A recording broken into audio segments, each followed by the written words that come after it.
I got Mullaz in the building. What's up, bro? Yeah. What's going on with you? What's happening? Welcome to the Untold, man.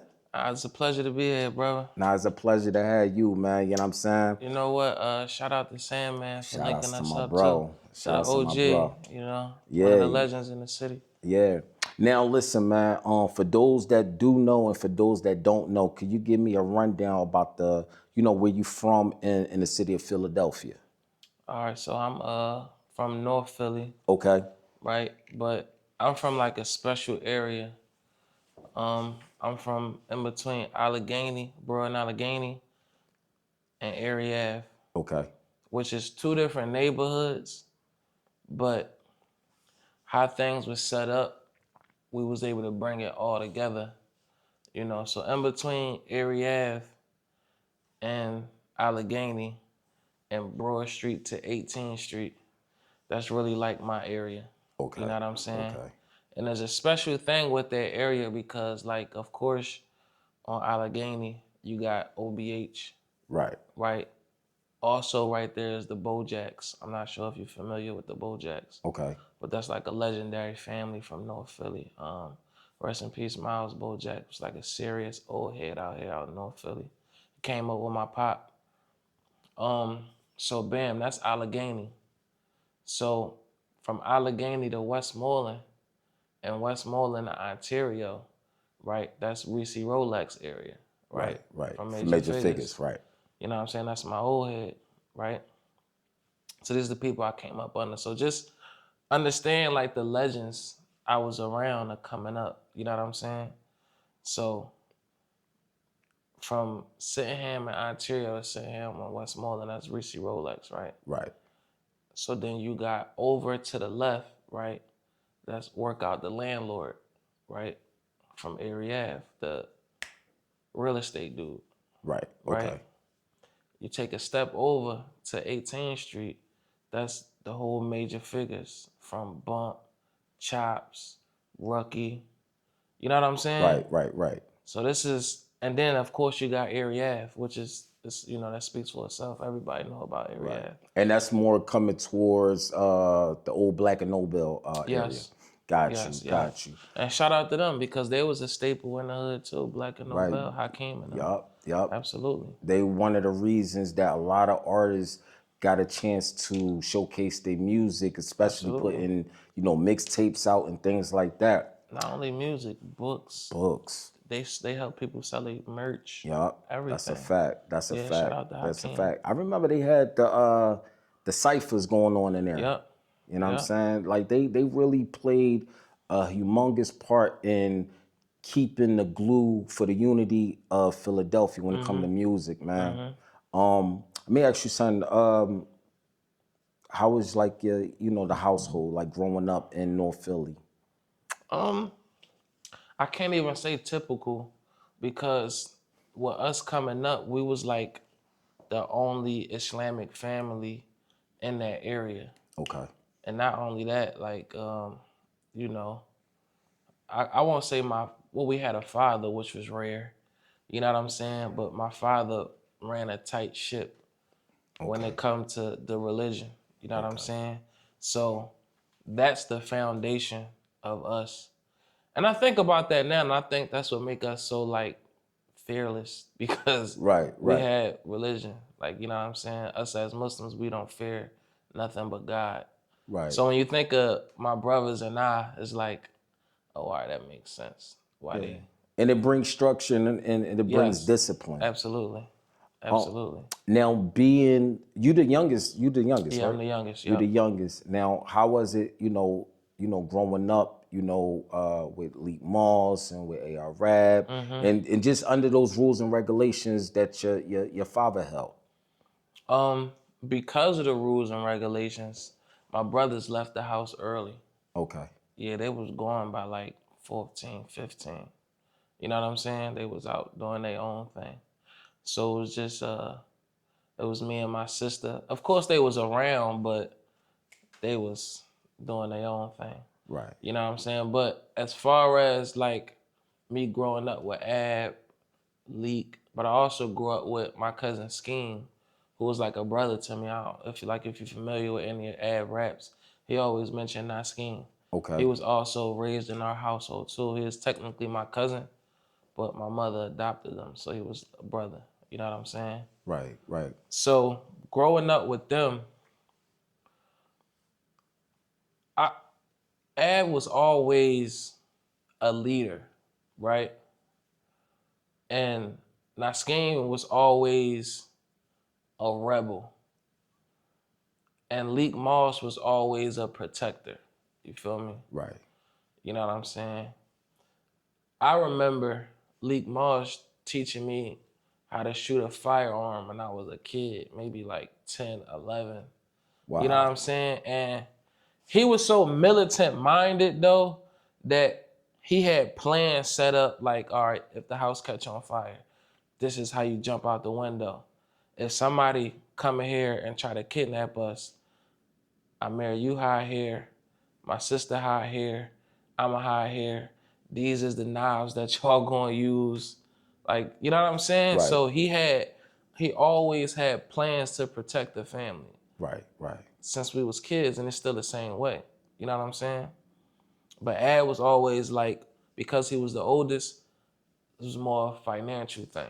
You know what I'm Okay. saying? I gotta make sure everybody cool, the household is cool. Yeah, yep. Now with Leak leaving the house and Ab leaving the house, Leak was your protection, and Ab was your financial guidance counselor. Let's say guidance Yeah, counselor. that's a great way to put it. With them absent from the house, leaving you with your dad, like where did that leave you mentally? Now my father, he got locked up, right? So, Okay.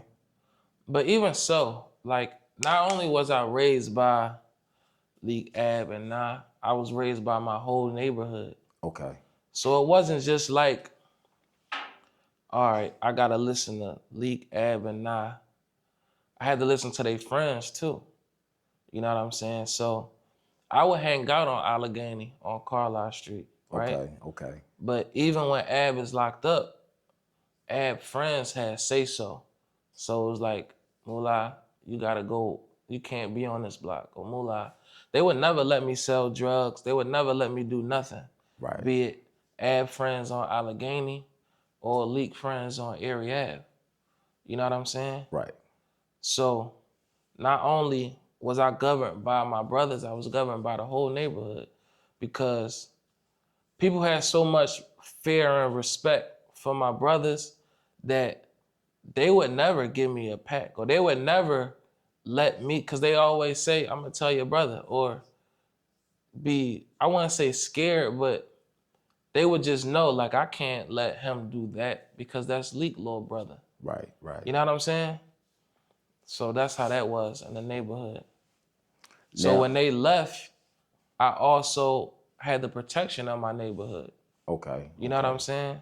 Because, you know, I came up around some serious guys, but their friends was also serious too. Right. You know what I'm saying? Right.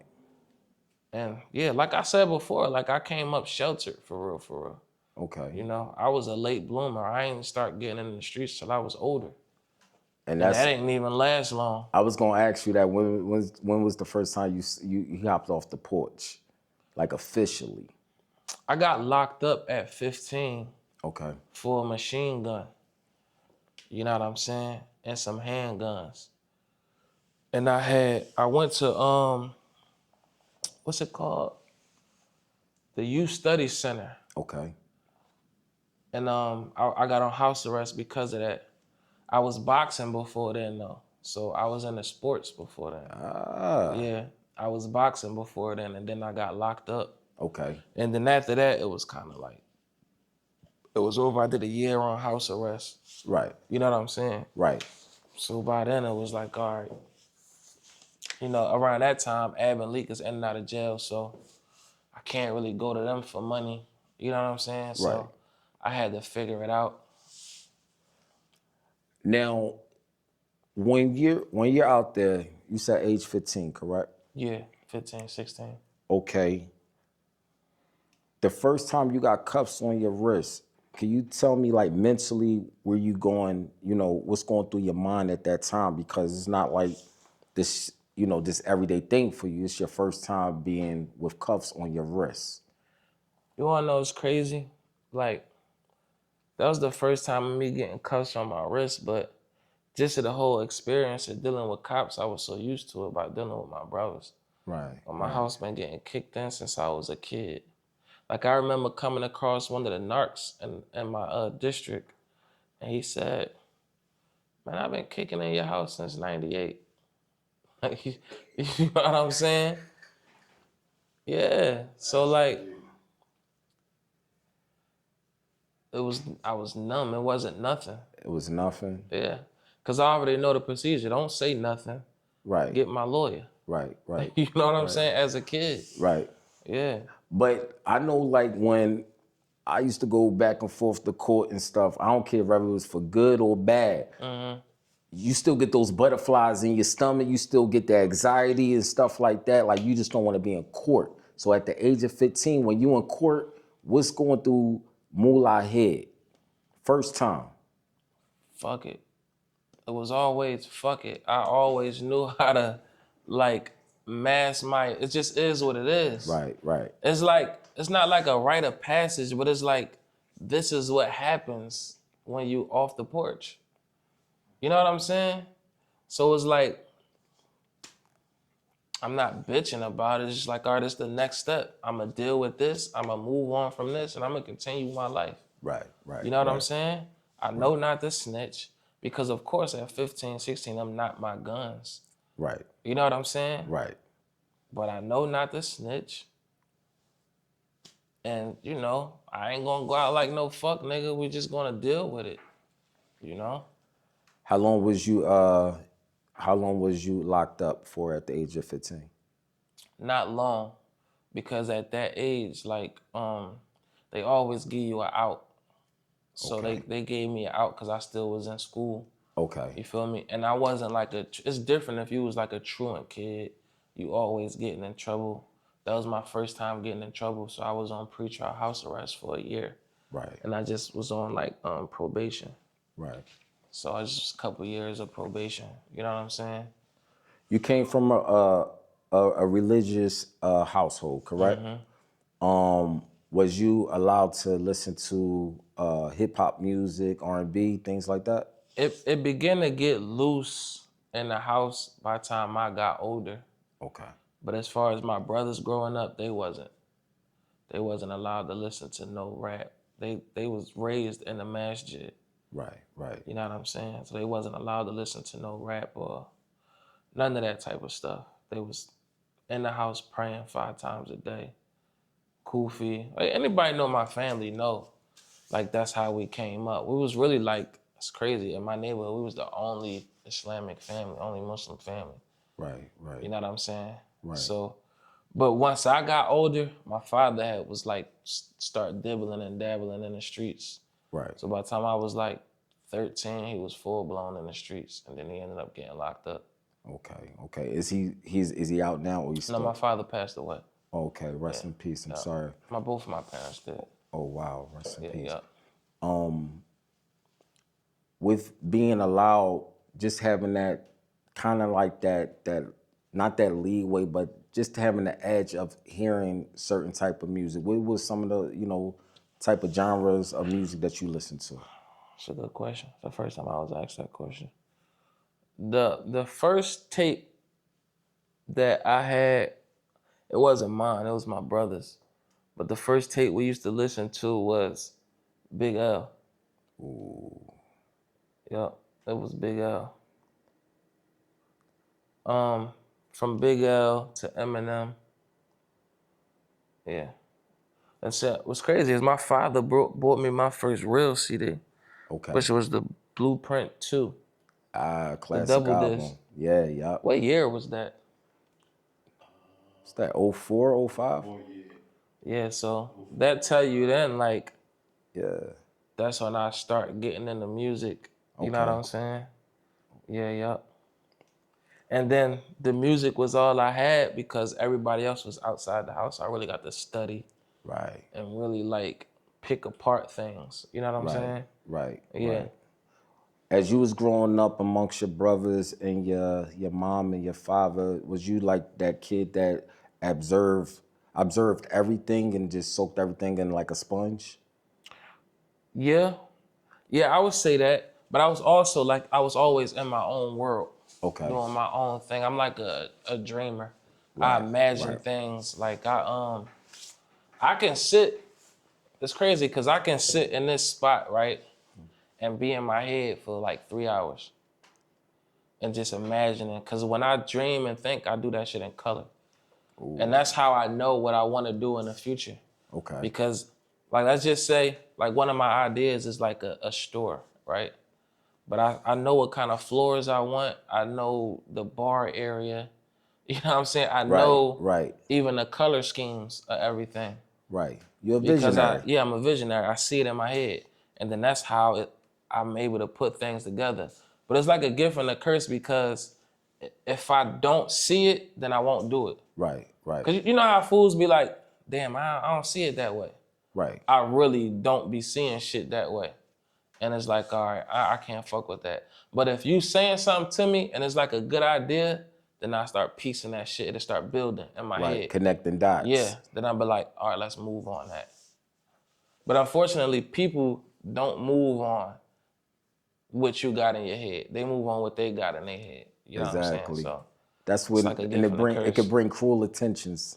Yeah, because now it's like, you know, I got this good idea. You know what I'm saying? Right. You know, I got this good idea, but I be needing, because not only that, I'm really not that creative either. So I'm more like a curator. Okay. You're You know not what an I'm organized saying? chaos. Absolutely. Okay. So I can put all the right pieces together. You know what I'm saying? I can tell you how I want this drawn up. I just can't do it myself. So that's always a burden because I always need to find the right team to get things done. Right. You know what I'm saying? Right. And it's hard putting that right team together because everybody always got their own agenda. Right. Right. I'm glad you said that. So that leads me to my next question. Goonie Gang. Mm-hmm. Where did that come from before it was a clothing line? Like, so can you take me to that whole journey of that? Yeah, so we was in Kev house, right? Okay. My man Killer Kev. We was in Killer Kev house, and around this time, headshots was going real tough, right? Right. So we used to go to all of the headshots parties and the go-getters parties. You know what I'm saying? And one day we pull up to the party, and they wanted $25 a head at the door, Okay. and we like, damn, right? That's some money. You know what I'm Yeah, saying? 25. Yeah. Yeah, as a kid, like the niggas was kids. You know what I'm saying? So I'm like, we're gonna pay this shit because there's some chicks in here. That's where the chicks is at. You know what I'm saying? And they charging $5 a cup on the drinks. I'm doing the math on this shit. Like, there's a line out the door. I said, I gotta do this shit. Right. Right. You know what I'm saying? And I always, like, shout out to Bob. I always say it all the time. Like, as Bob is one of the pieces to my puzzle, and he don't even know it. Like, I orchestrated everything off of what they did, and other influences too. Right. But Bob, that whole headshots thing was a vital piece because he had people in every school pushing the movement. You know what I'm saying? Right. So I took it a little further and had people in every part of the hood. I mean, in part of Philly, not just the hood, but like South Philly, Uptown, Germantown, Kensington. Right. You know what I'm saying? We expanded like that. And if people don't understand that word of mouth. We didn't have IG to the full capacity where it's at now. Yeah, social media. Yeah. What's crazy is like back then, MySpace was going. That wasn't, social media wasn't the end all be all. Right. Right. We still was promoting in a gallery. We still was on a subway. We still was hanging up flyers and posters. Like, what's crazy is like we would pay for professional photo shoots for the flyers. Okay. You know what I'm saying? Okay. Yeah, it was a guy named Flash. I believe he got killed, and a dude named Sick with it. I believe he's still doing graphics, but he was the one that created the Goonie Gang logo. Okay, You know okay, what I'm saying? And was designing our flyers and shit like that. okay. You feel me? First time I seen Goonie Gang was, I'm gonna say this the initial first time I seen it. Shelton Mall was still up. Mm-hmm. And in the middle of the mall, I don't know, somebody was bootlegging it, but that shirt was in there. It probably was a bootleg. Yeah. Because if Listen, you ain't get it from me, yeah, I yeah. seen it. I seen it. The guy actually had a black one and he had a pink one for the girls. Oh, that's dope. Yeah. That's what's up. He definitely was bootlegging it. Yeah, for sure. And then the second time is when I was, through my travels in South Philly, Uptown, and things like that, and I started seeing it create like this impact. I thought it was like a brand outside of Philadelphia because it never It was. began to become that. Yeah. So as I'm seeing, I'm like, okay, wow. So now I'm starting to see certain up and coming rappers on the YouTube era that, you know what I'm saying, rapping and they got it on. So now I'm curious. I'm like, okay, so the rappers got it on, so I gotta be a Philly home base. When did you start, collaborating with the rap artists in the city to, push forward your brand? When I can't give you a direct year, but it was still in the beginning. It was still Okay. in the beginning stages, so maybe like '08, '09. Okay. Yeah, you know what? We did a party. What remember We Run the Streets? Yeah, we They run the was streets dropping a and DVD, and me and Low Rider had put up, I think 3 bands for Samba to okay. promote their joint. So we did like a Prada and Polo party with We Run the Streets. So that's how the artists just got familiar with us. Plus, I pull up on niggas and just give them shirts. Right. You know what I'm saying? Right. On the arm, niggas supported us. So the Goonie Gang brand, it started off as Promotion. promotion, then a clothing line.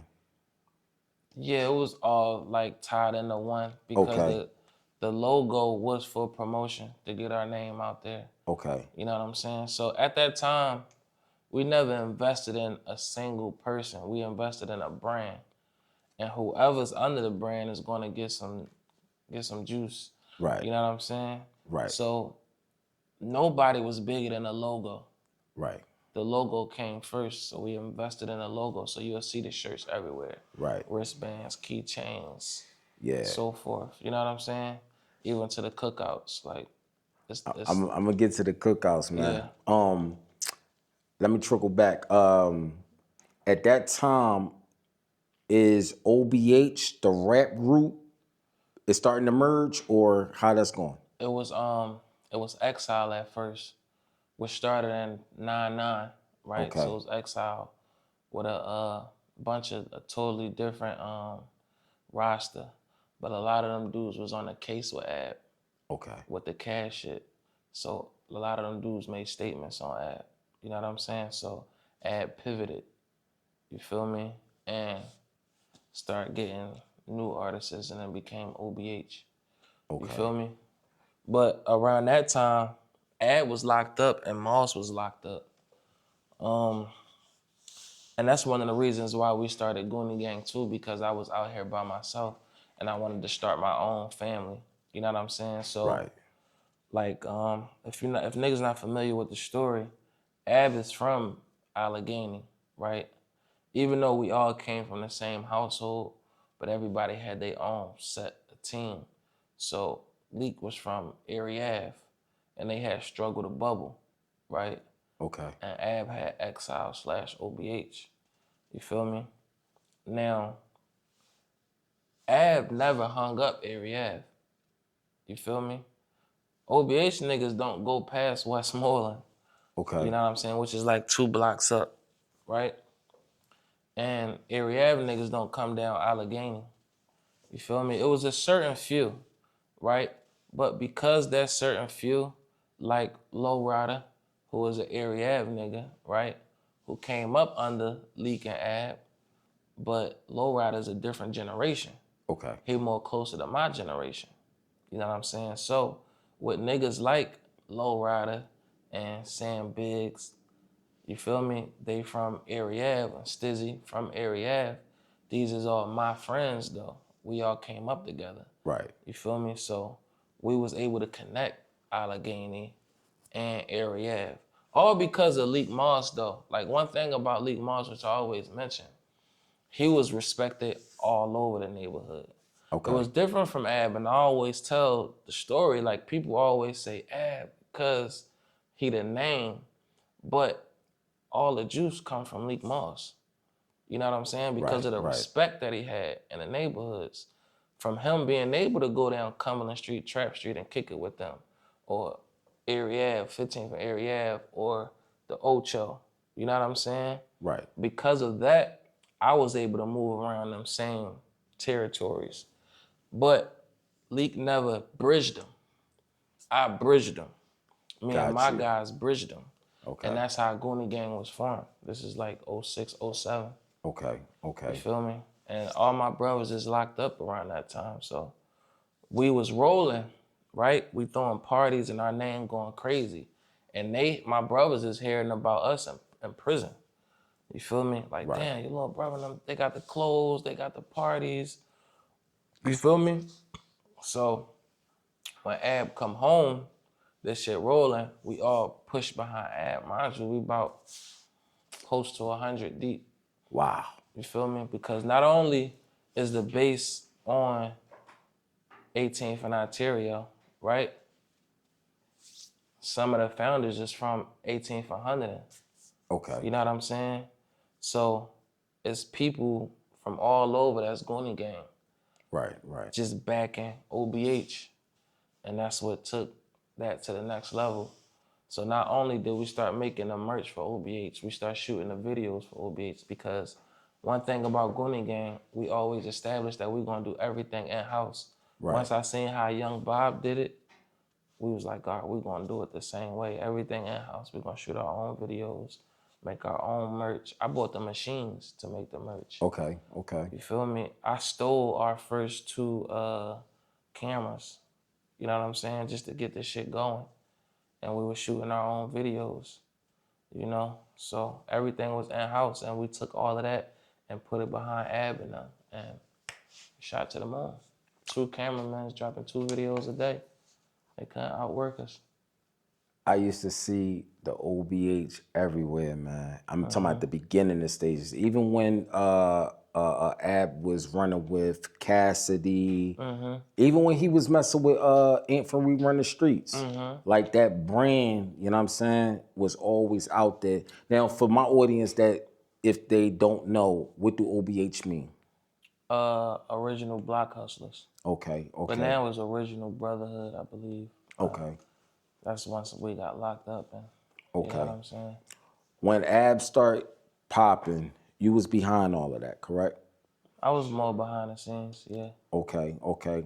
What was your day-to-day duties of, you know, I ain't gonna say manager or whatever, but what was your position? The main thing was promotion. Okay. Promotion, videos, merch.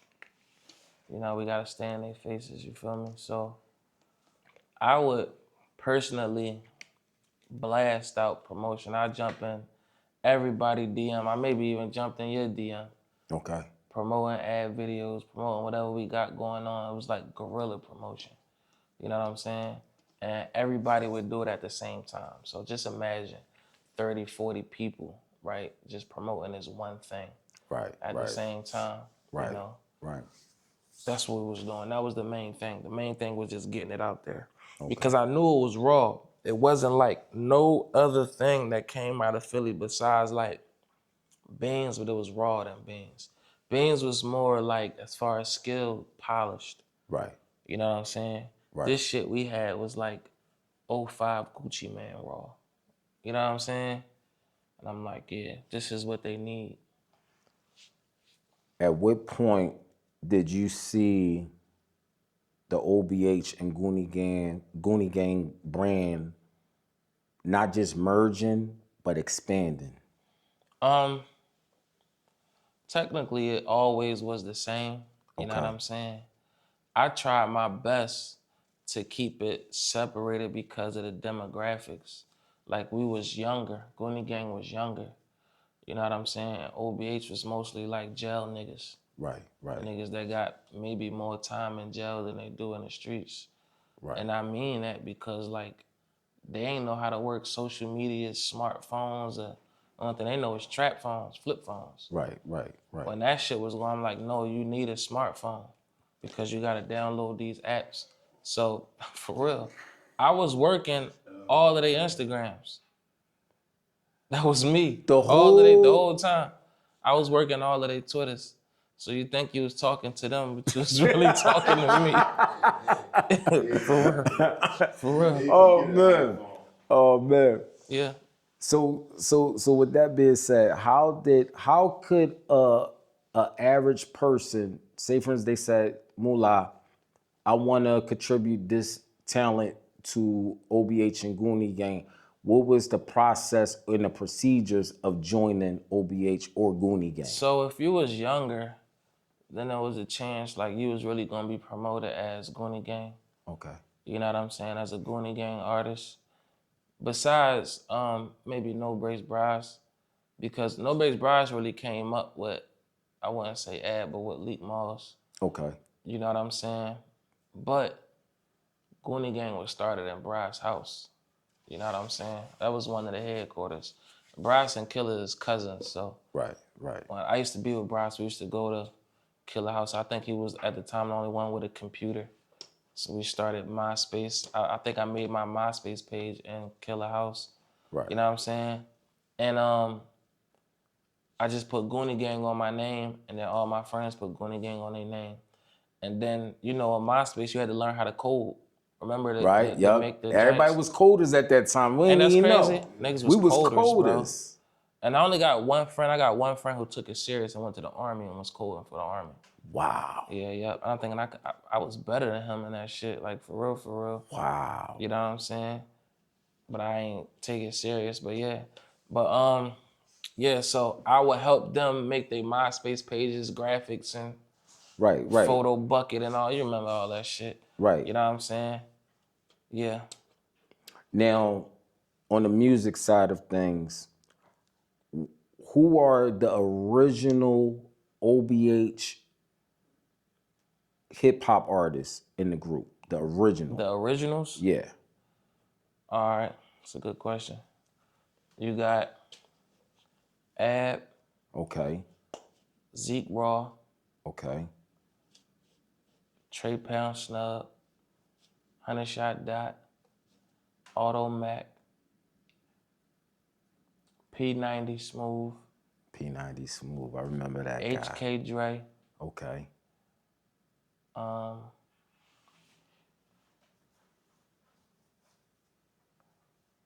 Y'all missing anybody? No. That's it. Quiet Noise. Oh yeah, Quiet Noise. Yeah, Okay. Quiet Noise. Yeah. So that's eight. That's eight. That's eight, including that. Where they at now? Trey Pound Snub got life. Okay. Zeke Raw got life. P90 in the feds. Auto Mac. I'm not sure. I haven't even seen Auto Mac since I've been home. Okay. But that's my big bro. You know what I'm saying? And I'd just rather not speak on the other. You know what I'm saying? Okay. Okay. Yeah. Now for apparently the artists that we started seeing, like No Breaks. No Breaks always was around. Yeah, But yeah. he was a struggle to bubble artist. Okay. He was with okay. Leak That was Moss. Leak Moss. Got Yeah. you. Got you. Got you. Because he from Area. Right. We started seeing P90 Smooth. I remember seeing P90. You shot some of his music videos, correct? Shot some of yeah. I used to shoot videos. Yeah. Yeah. On a stolen camera. Yeah. I took them shits. Yeah. You had to do what you had to do. I had to do what I had to do. It was good cameras too. Yeah. What type of camera was it though? It was a Nikon. Was it a D90 or some shit like that? Okay, that's a good. It was a long time ago. Yeah, that's a good and one. there was a Canon 60D. Oh, that's a good one. Yeah. It's crazy is I didn't even know how to work that shit, though. Some two good cameras, man. Bro, I was learning off YouTube. That Nikon, they shoot sports with that. Yeah, like, yeah. All right, so apparently Ab, he what was the meetup with him and Dark Low? I'm not sure. I think Dark came around when I was locked up. Okay. Yeah, I got locked up 2000. Yeah, because I came home to 9th Street. Yeah. Okay. I was locked up for that. I got locked up in 2011, 2012. No, 2010, 2011. Okay. I came home 2012, and by then, Dark Low was already around. He was already around. Yeah. They was doing the back-to-back Jones, the Blow John. Yeah. So when you while you was locked up and you started, hearing, the Dark Lows come around and stuff like that. Yeah, all of this is after Cass. After Cassidy. Because Cass was around for the original members. Okay. Yeah, That's what Pretty Flock and everything? Yeah. Okay. That was that era. I don't even think Pretty Flock was OBH around that time. He was with Cass. He was with Cass. I did see, and I don't want to touch too much on the whole Cass and the AR Rap thing. I'm saying it's a done deal. Yeah. So the case is closed, so if you want to, we can. Okay. Now, can you give me a little bit more about that whole scenario? But before you do, can you tell me their relationship before Right now? that scenario? No, before that scenario. Yeah, that was cool. They was cool? If you want, he is better than that because he was around if you want. Okay. Yeah. Hold up. You might as well just get mic'd up. You want to come on? Yeah, if you want to get that spill up. As much as you can. You ain't got to get gory. Yeah. You coming up? Yeah, I get up. No. You good. You good. You just slide right there. Yup. You can go right there. It's my first time on this type of shit. Bring it a little closer. Yeah, bring the chair a little closer. I say you don't have to. You don't got to. You sure? Yeah. So just put this. Test the waters. Did you get pictures and shit? Hold up. Yeah, I got some videos. Come close. All right, try to get some pictures and shit too. All right.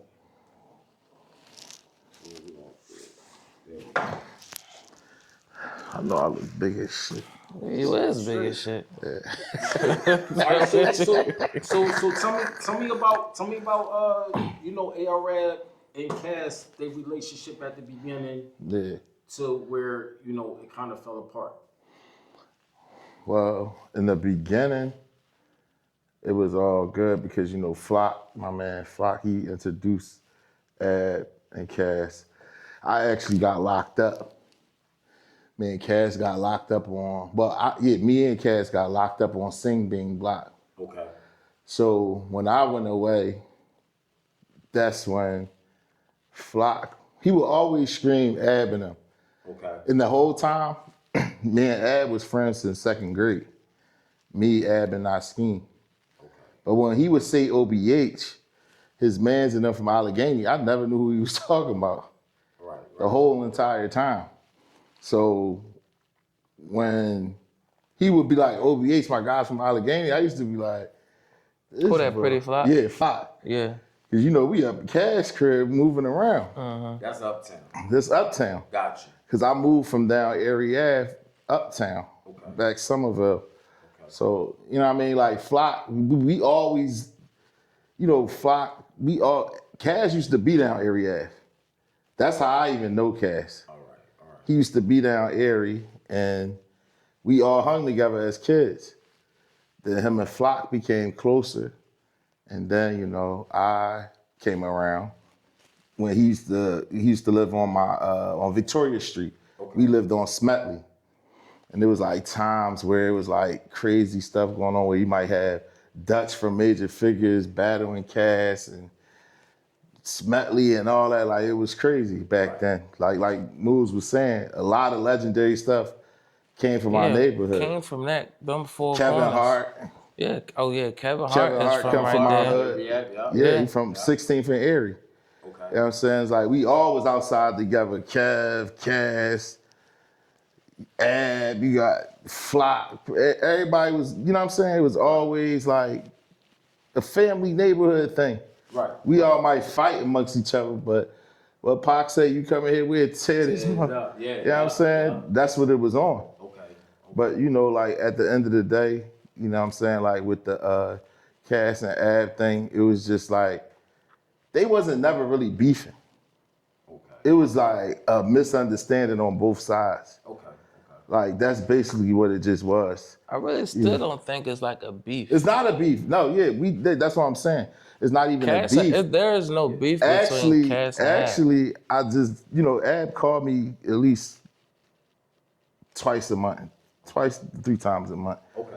And, you know, we was talking and he was just telling me like how, you know, he understood what Cass was going through at the time. You know what I'm saying? Because we all was young. Right. And he was young and just making all this money.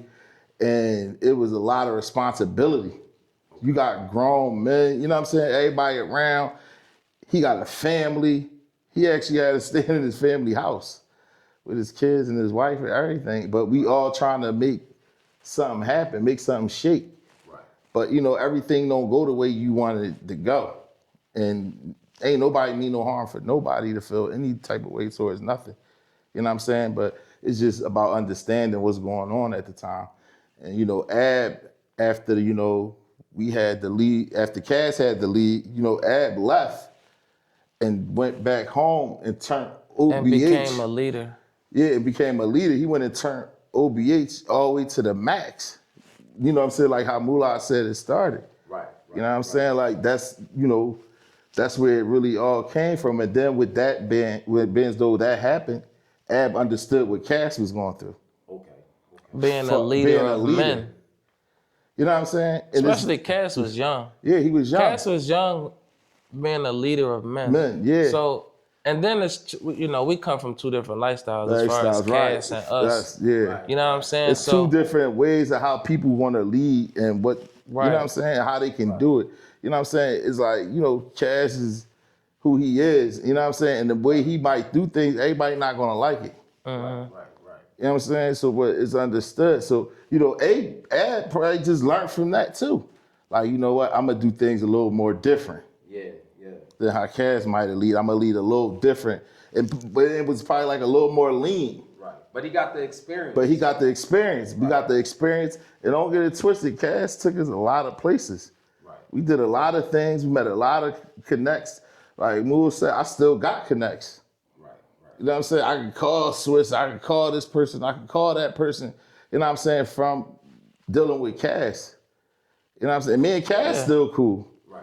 It ain't no hard feelings, and it never really was. It was just like I said, it was misunderstanding. Things happen. You know serious stuff happens. Yeah. And then you will see that, you know, some people is on this and some people is on that. And sometimes it just don't mix. Yeah, it don't You know, mix, and there's no hard feelings. So it's nothing, you know what I mean? You know, they both back, like, it's, you know what I mean? Right. They understood, both sides understood each side, and you know what I mean? Now, when that video, you know, with Ab and everybody that was in the house, when that hit the internet, right? Where's the tension span at? Like, is everybody like, oh, is this gonna go viral? Like, what's gonna happen? It was crazy. I don't think nobody really. At that time, going viral wasn't even a thing. Yeah. Yeah, so I don't think nobody had the intentions of just doing this because we're gonna go viral.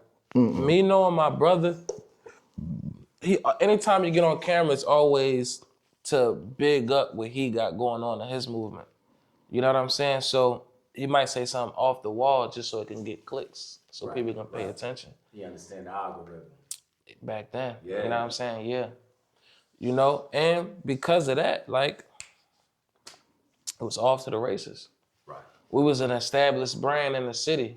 Like, he's basically saying, like, I am no longer with this Cash situation. I got my own situation. Yeah. And So after that, well, I'm even gonna say after that, because Blow 3 came out. Was it before or after that whole video? I believe it was No, it was after. way It after was the after. video. Way Yeah. after. It was way Okay, after. we got Dark Low, we got AR Rap. They out here, they killing it, man. You guys are pushing them like crazy. Even though we got what's my guy? I don't even want to mess up his name. Breezy. Breezy Breezy Begat. was Yes, yeah. yes, I like that guy. Yeah, Breezy. You got 1-0. Breezy. Yeah, you got Breezy out there. You got Braz out there. You know what I'm saying? But you got Dark Low and you got AR Rap in the forefront. Yeah. They out here. I'm gonna be all be honest with you. If we could swap cities, y'all like the D block. You know what I'm saying? Y'all like the D block of Philadelphia. Yeah. And they was like Styles P and Jadakiss. Yeah. You know what I'm saying? It's very true. So at that time, Mullaz, when you pushing both of them, right? How busy did it get for you? Because now it's like they out there. Well, one thing about the family, we always understood protocol. Okay. So we always knew Ab was first. You know what I'm saying? Ab ended up getting locked up, having to go upstate. Okay. Yeah, he ended up catching a drug case and going upstate for 2 years. Yeah.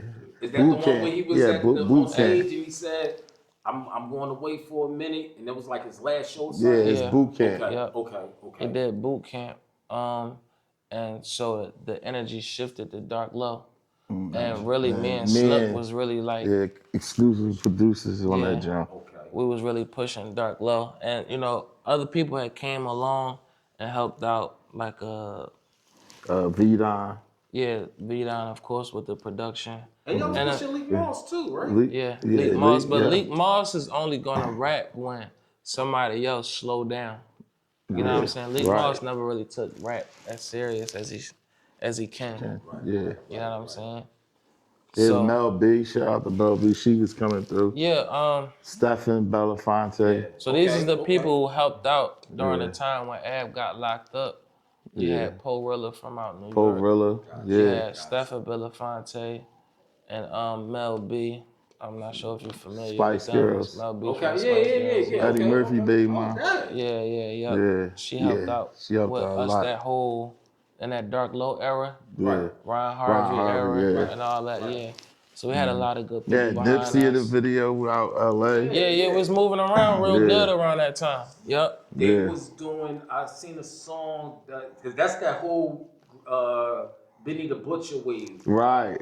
So that was Yeah, at the time I was before- pushing. I was pushing out there. right. So yes, we kind of like ushered that whole wave in. You know what I'm saying? Okay. As far as like the grimy East Coast underground, because you know Kissner was going already. Right. Yeah. You feel me? Right. So when it comes to, like I said, when it comes to like raw, it was us. Right. Yeah. Yeah, it was just raw and uncut. You guys collab with a guy named God or something. Yeah, from Chicago. Chicago, Yeah, yeah. We was out Yeah. Chicago, Southside, Inglewood. Yeah. I was definitely. Did I shoot that video too? Yeah. You shot that one, the black and white one?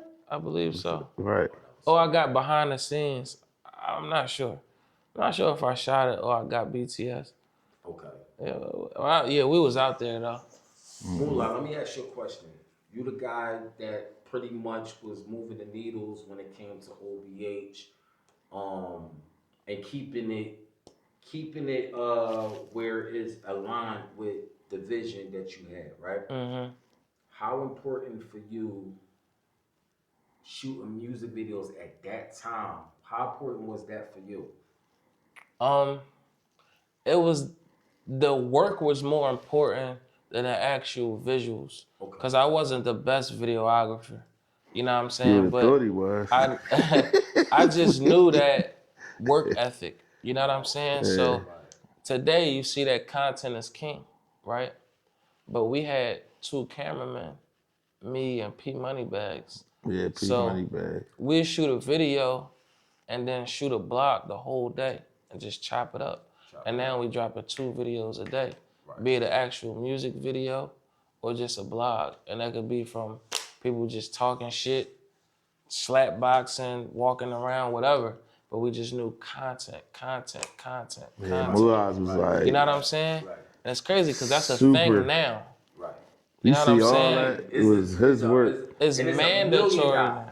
Exactly. It's mandatory now, but back then, that's He what it was was already on. on a young nigga too. Like I'm talking about like the youngest of the youngest, like Yeah, putting it in. Like I'm talking about putting it we all was the way in. we Like was it was bananas. It was crazy. yeah, we was working.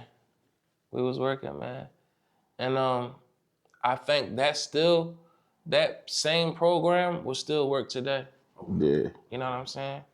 It's sad that ain't nobody in the city really working like that right now. And that's really all you gotta do. Yeah. All you gotta do is just continuously drop content, no matter what it is. No matter what it is. Because I always tell people, like, if I'm a fan of around that time, like even now, like I was a big fan of the ASAP Mob, you know what I'm saying, or just whatever, whoever, right? Right. But not only am I listening to the music, right? But I'm seeing how they dress.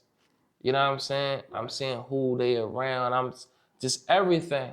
Meaning I'm invested not only in the music, but the whole aura of it, the whole aesthetics of it. You know what I'm saying? Right.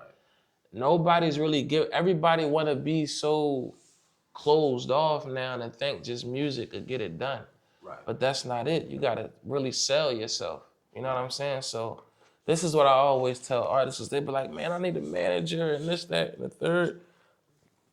Well, I'm not managing nobody, but I just give them the game. I tell them, look, you need to really sell yourself. Right. You know, like when we was really running, if you heard somebody say damn near, that's from us.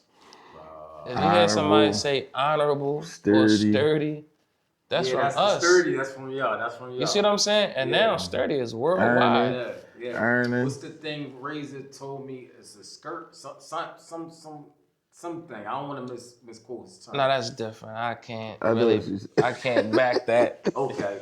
That ain't from us. That's Razor own thing. Yeah. But yeah, and, no disrespect to Razor, but Yeah. So when you hear them joints like that, that's from somebody from OVH Goonie Gang. Yeah.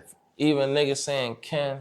You know what I'm saying? So, but I only say that to say that not only did motherfuckers want to dress like us and wear our clothes, right? Yeah. But they wanted to use our lingo too. You know what I'm saying? That's a fact. And if you're not selling yourself like that and branding everything about yourself, you ain't gonna win. You gotta sell yourself. You gotta sell how you talk, how you dress, how you walk. You know what I'm saying? Your style, everything. Right. So that's what I tell young cats. Now, once upon a time, when you mention OBH, we love the music, so much talent, but it was a certain type of pressure that y'all put out there. Am I correct? Yeah. That pressure, do you feel like it opened doors or closed doors? Both. Okay. Yeah. It closed the doors of suckers. Suckers, You know what I'm saying? yeah. Right. So I remember when I first went to the feds, right? And niggas was like, man, all OBH niggas do is rob niggas. And there might be some OBH niggas that rob niggas. But for you to say, I can't be around, that just shows that you was a bitch. Yeah. You know what I'm saying? Right. Because like sturdy niggas gonna see sturdy niggas and they gonna give them their honor. Right. You know what I'm saying? Suckers get ate. That's how it go. How you got Mel B not scared to be around niggas, but a street nigga scared to be around It's supposed to be street niggas. It's supposed When I to mean, be street one nigga. time we in the studio with Mel B. Remind you, this is Spice Girls Mel B. Eddie And she Murphy, on the Baby show Bob. America's Got Talent around this Yeah. time, right? So niggas in the studio, we smoking. This when she got the red dress on. Yeah. We smoking and drinking and shit like that. I'm talking about the whole shit. I mean, it's literally about 5 certified killers in the room. And I'm like, you cool being around this? Right. Like, because she got to do America's Got Talent maybe in 5 be out hours. there 'cause she doing it. You know what I'm saying? We stand in the Trump Tower with her. You feel me? Yeah. Wow, she was that deep into OBH? Yeah, we was She was staying in out Philly. She got her hair done in the hood. there. I call a young John to come do her hair. Yeah. We talking about spice up your life, Mel B? Yeah. Eddie Yes. Murphy, baby mom. Multi-millionaire Mel B. Yeah. In the hood with us. But not only that, In the like trenches too. Chad Ochocinco pulled up Yeah, to the trap Chad. crib. Yeah. The same trap crib that's on our indictment. Chad Ochocinco was just there before we got indicted. You know what I'm saying? But niggas only say that to say like only suckers is gonna think like that. Yeah. If you start like, because I grew up how niggas grew up, I never looked at a man and felt inferior or endangered. No man. Right. Because I'm also dangerous. Right.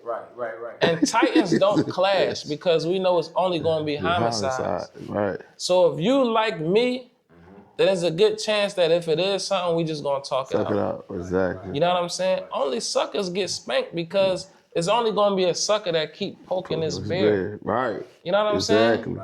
If you smart, you know, bro, it's only gonna be, you know, but Yeah. yeah, but I went to jail and I always heard that, like y'all only do this and y'all do that. Yeah. Right. Only the suckers got robbed. Only the niggas that suckers. jump out the window and say, "Yo, we got this."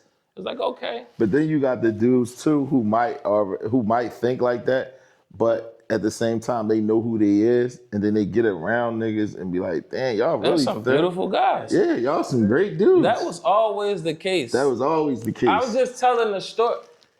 I just was telling niggas, right? Because somebody asked me about my brother earlier. And I'm like, my brother is the head teacher down there in the feds. Yeah. He's the head I'm a big Islamic teacher. It's You know Big what Sam. I'm We talking saying? about the penitentiary though. We're talking about one of the most dangerous penitentiaries in America. Right. He's the head teacher. Yeah, When I was in West Virginia, I was the wakil of the unit, meaning I was in charge of every Muslim that was on my unit. Wow. And I was teaching classes. The same thing about Naskim. Anybody know Naskim? He's half psychopath, half nerd, right? But when he go to prison, like niggas not on that. Right. So to bring it full circle, some dude pulled up on me and I'm in a corner. I got a book this big called Laws of Success by Napoleon Hill, right? Okay. I'm reading it every day. And nigga pulled up on me and said, "Yo, I would have never thought that you niggas would be like this." You know what I'm saying? You see what I'm saying? No, real right. But and niggas don't know. These niggas like Ab is really like a geek. Like on the nerd, like he's really the same thing with Naskim. Same with Nas. And you can like say the same thing with me. Yeah, they really is. And Leek like, Moss was in honor classes. He was like in gifted classes. The nigga smart as shit. Listen, you know what I'm saying? I met Leek twice. We at Get Your Weight Up studio somewhere down Kensington. Yeah. Pretty Flock. That's when I met Pretty Flock. Razor was in. I think Razor was in there, but Pretty sure. Everybody was in that joint. And I met Lee. So for people that never ran up on Lee on some stuff with a camera, I'm like, I'm leaving out. I told D Jones, I said, Jones, I'm out. Cause I do the media cover, you know, for artists. So I said, Jones, I'm out, man. I gotta make it down Chester real quick. He's like, all right, bet. I'm coming out. Leak and them coming in.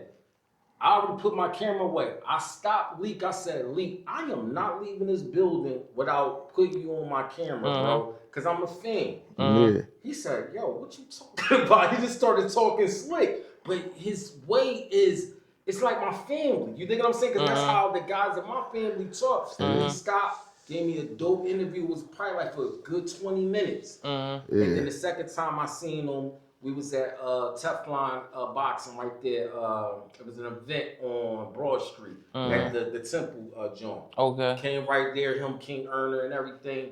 Gave me a dope interview. You know what I'm saying? We supposed to set up. So Leak, when you seeing this thing, we supposed to set up. Let's get that done. Yeah. So I get my vibes from Leak Moss is is a family vibe. Absolutely. No, yeah. For anybody that come around, right?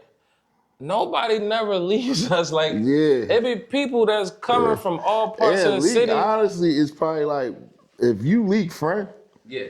that's probably the leak. You're not even gonna think a leak in no type of way you might seem. Right. Cause he gonna take you in so crazy, Yeah. you gonna be like, damn, it's like, it's really my brother for real. Right. It's a real It's a love. We real really got live a joint. And bunch it don't of adopted matter. brothers. And this is what people gotta understand too.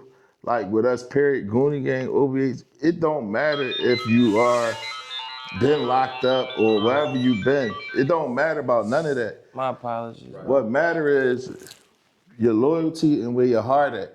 It don't matter if you shot a nigga before or you been to jail. None of that matters. Right. What You know, that matters only is, intimidate suckers. it's That only intimidate suckers, bro.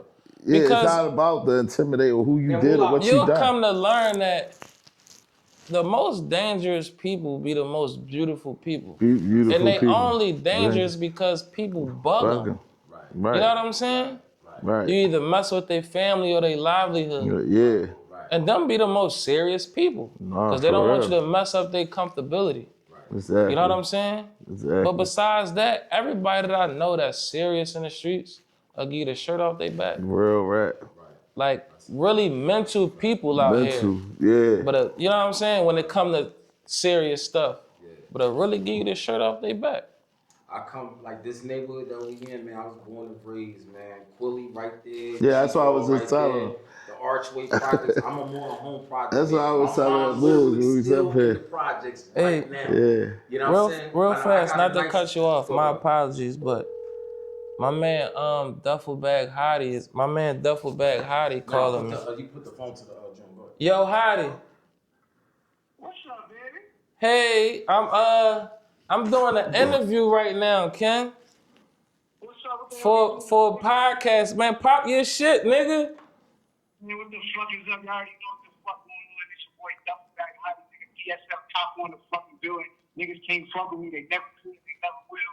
Nigga, I'm on this shit, nigga. My brother Mullaz, nigga. Big OVH, free ARI, nigga. Free Block.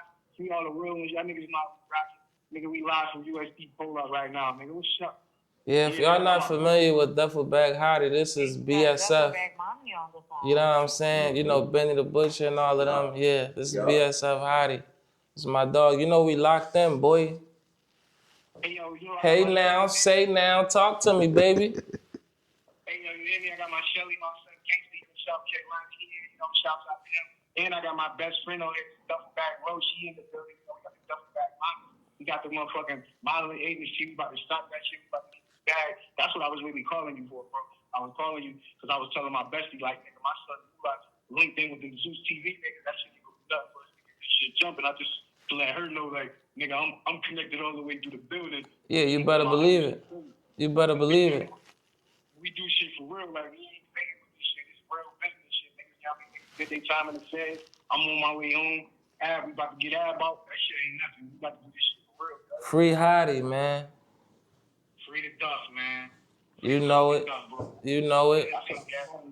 That's what I was calling you for, bro. I was really calling you because me and my bestie about to do this TV shit jumping. But when she trying to start it from in here, from in the streets, while I'm in here, so by the time I get out, it get lit. So he definitely needs your assistant, bro. Well, you know, whatever you need from me, bro, it's a layup. You know, that shit ain't about no jazz.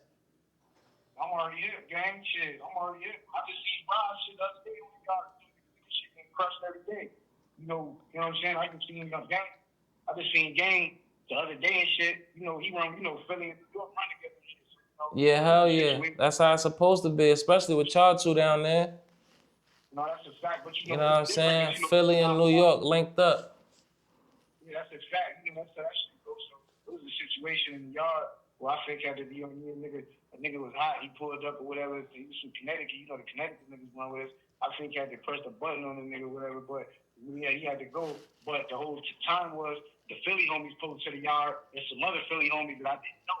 And I didn't even know they was in the whip. So they're like, oh, these the homies too. And Bob's thing, I don't think Bob's, he fucking coached basketball, so he ain't pop out. He ain't know what was going on. But Yeah. it's just sticky situations and the shit. You heard, gang? Well, as long as niggas handled it with honor, you know what I'm saying? That's it. That's a fact. You know, that shit got handled the right way and shit, but that's how that shit go. You know how that shit go. You was there. Yeah, I'm knowing. Honorable, man. I'm knowing. God, man. You know what I'm saying? Yeah, man. You know the interview rolling, bro. Pop your shit. What, you got a verse or something, nigga? Oh yeah, nah, you don't want me. I definitely got a verse, nigga. Don't put me. Man, pop your shit, nigga. What you on? Put it in the mic. I said, hold up. All my bitches got bags and wigs. All my shooters in the field with them 30-round mags and shit. I said, hold on. Play that shit back. Hold on. All my bitches got bags and wigs. All my shooters in the field with them 30-round mags and shit. He tried to hide, so I splashed his crib. Get some hard time to the kid. Make him pay a bag to live. We saw the ops, and the nigga try to pass the blitz. Shoot first, little nigga. Don't crash the whip. I'm really thugging. I know Max and Brent. I get you splashed for a cent. 2.3's not gonna pass the blimp. My trap was booming, so they had to blitz. It was a must. God forgive me for this kilo at the bus. They hating because my kilo chain is bust. Strapped to work, put that bitch up on the bus.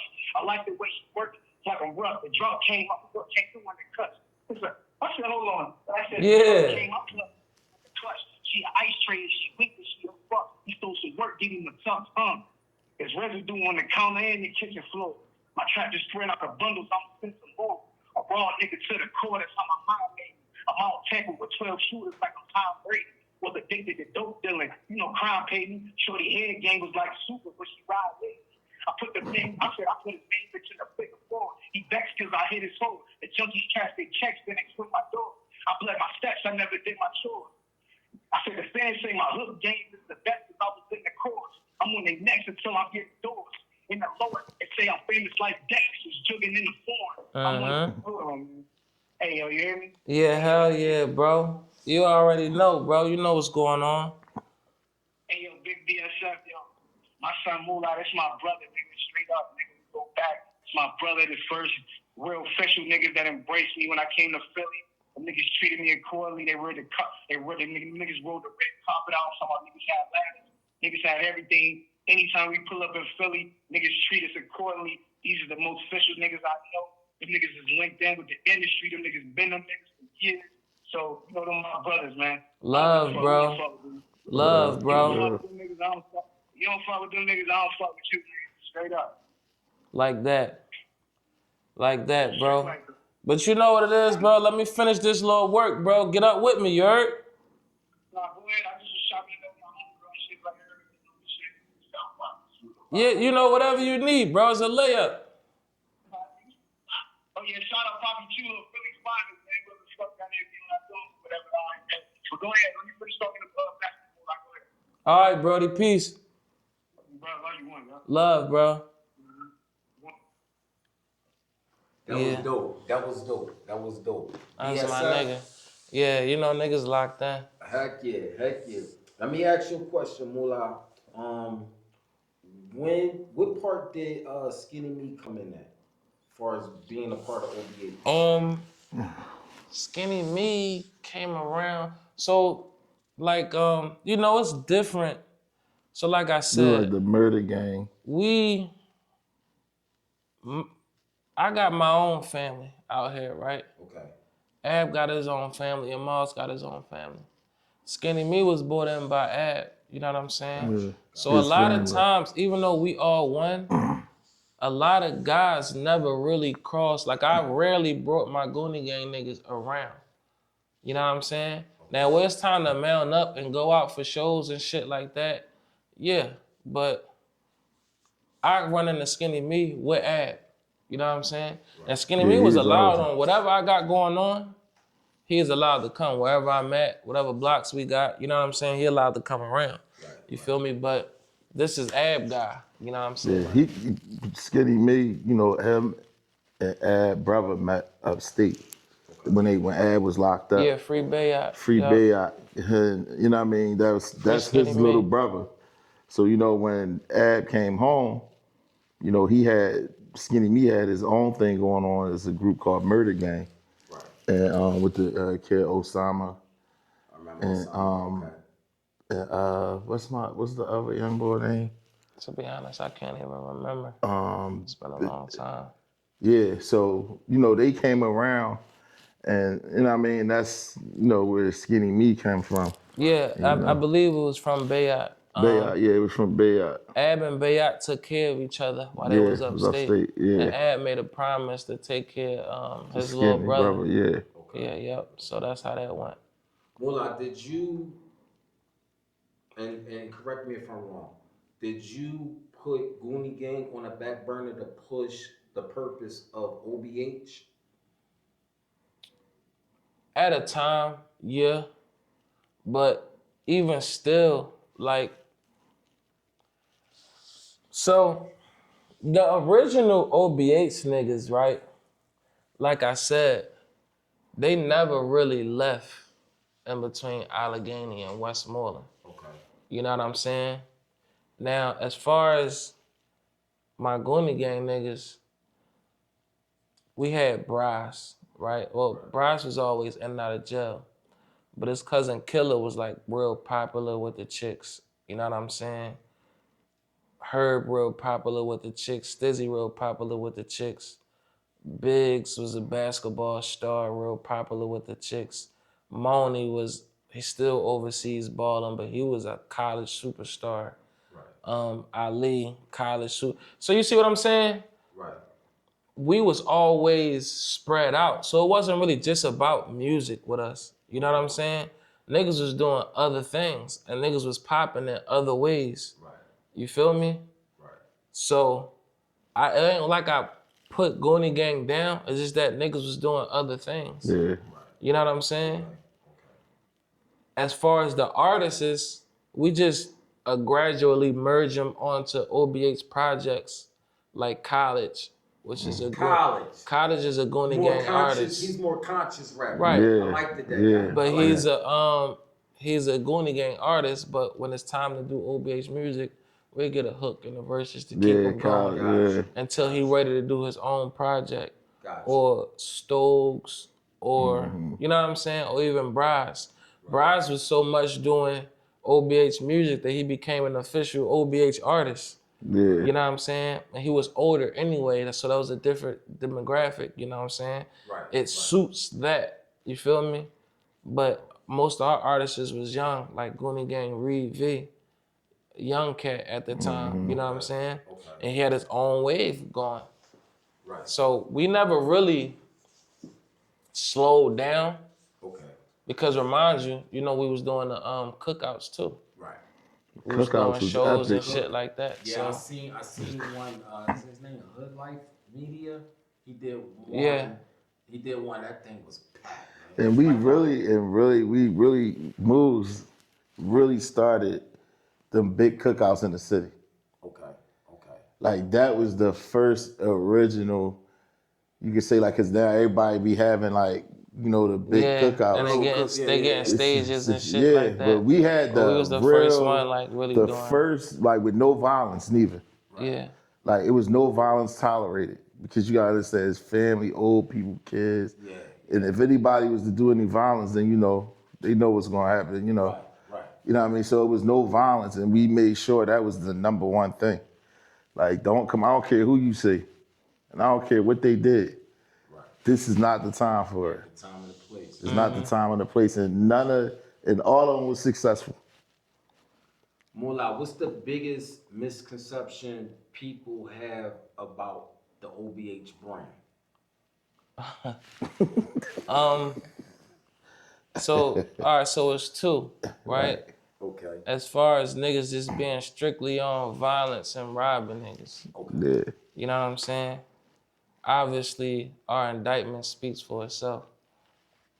You know what I'm saying? Niggas was getting some paper. You know what I'm saying? But that segues into the other misconception. Niggas always say, man, them niggas was dirty and them niggas was broke. You know what I'm saying? Right. What people don't know, right? So, as far as OBH, right? And not the area faction of OBH, because that's a whole different thing. Right. So, or even with Snook being uptown, there's a whole different wave you know, niggas is fly, niggas was fucking with hoes and shit up there, uptown around that time. You know what I'm saying? But as far as OBH, for the people who my uncle raised, right? It was embedded in us that we couldn't spend no money. You know what I'm saying? Okay. So OBH, like I remember, I don't know if I told the story before, but I bought my first real belt. I maybe was 26. You know what I'm saying? Yeah, right. And this belt cost a couple $100, but coming up in OBH, like Allegheny OBH, Right. not like OBH Records, but Allegheny OBH, you couldn't spend no money until you really got some money. You know what I'm talking saying? about like 200, 400,000. Like we talking about some real money. So 30,000 or 50,000, that wasn't no money. Okay. So it was like it wasn't no money to it was niggas. like So it was like this. Like I watch Ab will wear the same clothes for a week straight. This was OBH standard though. You know what I'm saying? So motherfuckers will see that like, man, them niggas ain't got nothing going on. But at the same time, niggas is hustling and wearing the same clothes. We watching all the niggas pull up in Benzes and BMWs coming to see us. yeah. If you get my drift. Yeah. And guess what? They only buying 62s and 4.5s. Lives. And not no big stuff. You know what I'm saying? It ain't like they getting 5 shoe boxes. Yeah, right. You know what I'm saying? They coming to get 62s and not, but they got the belts, the jewelry, and all that. And Ab always say, don't be like that. You know what I'm saying? Yeah. Because of the shit that my uncle instilled in us, which is buy houses. Right. Yeah. All of my niggas own property. Right. Deeds. You see what I'm saying? Right. All of them. You see what I'm saying? All my brothers own property. Deeds. You see what I'm saying? Not renting. Right. Properties. Or mortgage. Properties that they own. You feel me? Right. So we couldn't look flashy like these guys because we had to save our money. You know what I'm saying? Mm-hmm. So that was a misconception that niggas was popped up, but niggas just knew better. Right. You know what I'm saying? That you can spend money. If you try to hide the money inside the house, it can catch on fire or it can get molded. You know what I'm saying? Yeah. But if your house catch on fire, you only gonna get more money. More money. You see what I'm saying? Right. Got you. So that's one of the misconceptions, and I used to hear that too, coming through the jails. You know what I'm saying? Before niggas got to know niggas was like, man, them niggas is this and them niggas is that. That's what he said. And, you know, when people would come around, you might see like you said, like niggas looking like, you might come around and see a nigga looking like, dang, look, he had them clothes on for a minute, but then you look at a nigga pocket, he got like 20 bands on him. Right. Because any given time, around them times, you know, between me, leaking all this, it's probably like 70,000 in here right now. In our pockets. You know what I'm saying? I might come in and say, here go 50. Right. 40. You know what I'm saying? Like just, you know, off of music. How many people rent did you guys pay? As far as what? A lot. Taking care of people? I paid a lot of people rent. Oh, me, I didn't pay a lot of rent. I helped a lot of motherfuckers pay their own rent. I was feeding a lot of these. We feeding. You know what I'm saying? I was feeding a lot of. There was a lot of people, you know, ate off of that, and that's another thing too. We was always concerned about is our folks more than ourselves. Somebody asked me, right? Actually, I'm gonna shout him out. SMS Wink asked me, right? He asked me like, was that a good thing or a bad thing? Like how Ab was. Because I used to always try to get, so around this time, like, I left off Allegheny, now I'm hanging up Erie Ave and Ocho, and these is the flyest niggas, they fucking all the bitches, they, you know what I'm saying? Right. It's a whole different, now this is what I'm on now, you know what I'm saying? So I used to try to say, man, go ahead, get the Bentley. Like, you got the chip. You got the chip. You know what I'm saying? And you on rap shit now. You feel me? Yeah. Like, you on rap shit now, man. Get the Bentley. And I said, like, Mullaz, I can't. You can't. You know what I'm saying? Because guess what? Right after that, Skinny Me get locked up for a gun or something. I don't know. Okay. His bail $30,000. You see what I'm saying? Right. So it's always something like that. Right. You feel me? And you know, when we was home, we was holding the standard of taking care of the jails. Yeah. You know what I'm saying? Right. So it's like, you can't really go crazy spending that chip You can't put yourself before your folks. When it's always something. Yeah. You know what I'm saying? Like, Abba always sacrificed himself. Yeah. And unfortunately, like, even some family members get sacrificed because his whole thing was the team. The team. Right. You know what I'm saying? He always paying bills, always paying lawyers, feeding niggas, like niggas living in his properties for free. Right. You see what I'm saying? Right. Whereas though, he could have been out Miami on a yacht some fucking where. Yeah. You know what I'm saying? Yeah.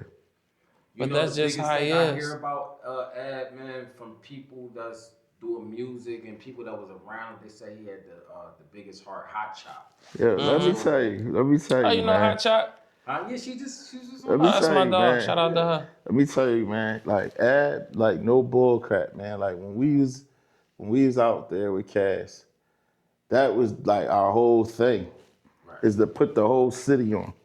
Right. Like Ab wanted people that was, even if he felt like you wasn't hotter than him but bigger than him, he wanted you to be ahead. Right. I said we see that with no intentions. You know what I'm saying? With no like, this is what it is. Whatever it is going to take to get there, we trying to get there with no ill feelings. It ain't we don't work with feelings. We men, we don't work with feelings at all. If you're hot, you're hotter than me, you're up next. Yeah, there's a lot of people from the city that Ab took out You know New what I York mean? to meet Swiss and them. Yeah, You know what I'm shout out to Swiss, D, Y, all of them, because they still around us. You know what I'm saying? They still around. They still like a phone call away. You know what I'm saying? Whoever was ever in our presence is still, around. Right. You know when I knew Ab was taking off, man, is he had a song called Ziploc. Oh yeah. Oh, that's Who Harder Than Me too. Yeah. Who Harder Than Me too. That song, I said, oh, he found his niche. That's when he became a rapper. Yeah, around that time. Right. Yeah. That's when he became a rapper. Yeah. That was that work. And he got a song with Swiss. He actually got a video. I don't know if you shot that too. I didn't shoot that. I know what you're talking about. Yeah, he got a video. From the bottom? Swiss. Yeah. From the bottom with Swiss. Yup, hard. That joint hard. Yeah. That was raw. That was raw. When at that time, he had, that situation with the whole Cassidy thing. Mm-hmm. How was he still able to connect with Swiss Beats amongst that whole time?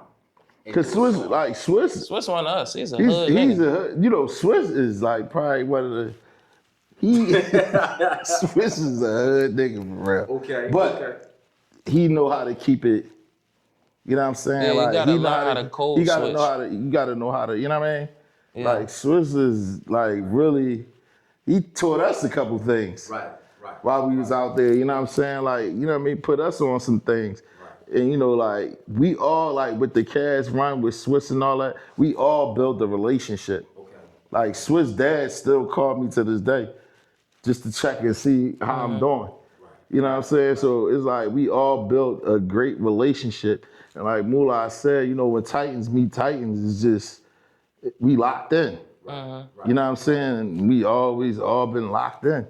So it wasn't never a thing, like, because these two had a fallout. It's just like, that's just what it is. And, Swiss always reached his hand out. Like, look, man, y'all could do this. And he seen how we was trying to push other people.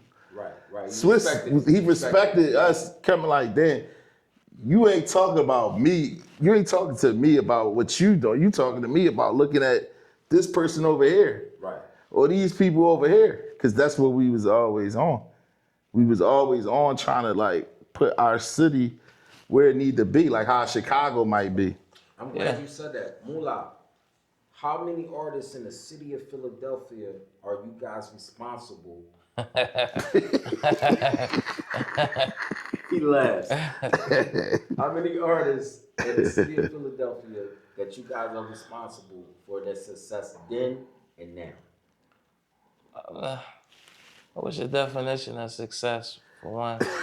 You know what I'm saying? But this is what I will say. Ab gave niggas his platform. He gave niggas his platform, you know what I'm saying? right? A lot of people, and this is what really leave a bad taste in my mouth about the Philly music scene, because there was a lot of people who to this day get in rooms and buildings because of Ab name that don't support Ab, that don't shout Ab out at all. Wow. You know what I'm saying? Niggas that put being around Ab in their portfolio. You feel me? Right. And don't reach back. You feel me?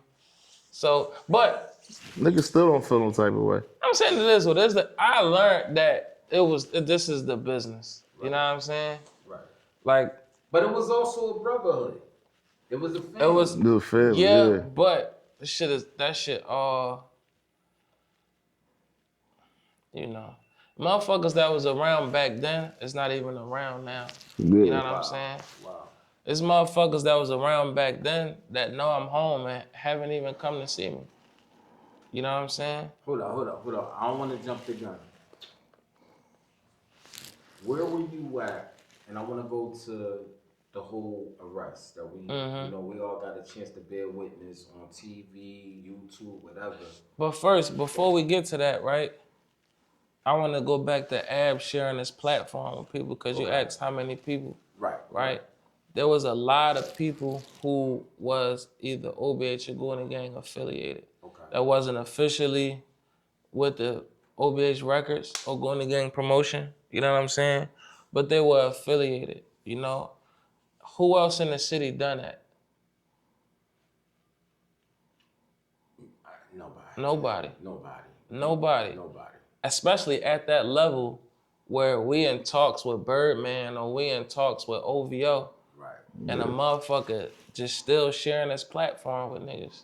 You know what I'm saying? He didn't have to do that. He was already gone. Ab gave niggas a shot that other people wouldn't give a shot. Right. You know what I'm saying? That other people was terrified to be around. The misfits. The misfits, for real. Yeah. The misfits. Ab be like, fuck it. They don't want to fuck with you, come fuck with us. Fuck with us. You know what I'm saying? Yeah. And look at him. Look at Get Busy Bam. And we all know what he known for, or General Reezy, or Shy Money. Yeah. You know what I'm saying? And the list goes on. Right. Or people who was serious in their area, right? That people ain't want to deal with. But I'd be like, come on. And you can stay right here. Like, if you want, you can sleep on this couch. You can live here. You know what I'm saying? Right. Because there is no fear. You know what I'm saying? It's all respect. It's all respect. So people think that motherfuckers around us moved off of money. No. It wasn't no money. We never signed nobody for cash besides like people outside of Philly. Yeah. You know what I'm saying? Right. Be it you from Connecticut or Ohio or something like that, or the dude from Canada. You know what I'm saying? What happened to the white guy? Johnny, he's still around. He's still making music. Yeah. He's still around. But yeah, like Ab shared his platform with a lot of people, and it haven't happened in the city since. Right. It haven't happened before, maybe like besides state property. You know what I'm saying? And Beans, right? Yeah, right. Yeah. But not to this capacity, because I mean, I thought y'all had people. Y'all had my guy was Dane with y'all? Yeah, Dane. Shout out to Dane. Uptown. Shout out to Dane. Y'all had South Philly She, like it was. Y'all was connected. Rick Ross, South Philly. Exactly. Who's Daddy, South Philly. Yup. And y'all was bringing the unity to the city. That's what we always wanted. Yeah, like he said. That's what we always wanted. That's what me and Ab would have long talks about this, like just bringing the city together. Right. That was our whole thing, like to make our city bigger than what it, you know what I'm saying? Right. And really to calm the violence down too. You know what I'm saying? Like to calm things down. Cause you know what I'm saying? Like because the trickle down effect of what A did was that we was able to make phone calls all over the city. Yeah. So let's just say if a nigga from South Philly got a thing with a nigga from Allegheny, then I'm able to call Reek Raw and say, yo, bro, there's some folks over there where you at. We gotta figure it out. You know what I'm saying? Yeah. Because this can't happen. Right. Or a nigga from Uptown, however it go, our arms was long enough The disputes to did it. Yes. Yeah, the whole off of thing, respect. like off of respect. Off of respect. You know what I'm saying? And that's what's missing in the city right now. If you see the comments, right, it's always gonna say, man, it wasn't like this when Abingdon was home. You know what I'm saying? Yeah, because that's what's going on behind the scenes. And people always see like, they buy into the image of the image that Ab portrayed for entertainment too much.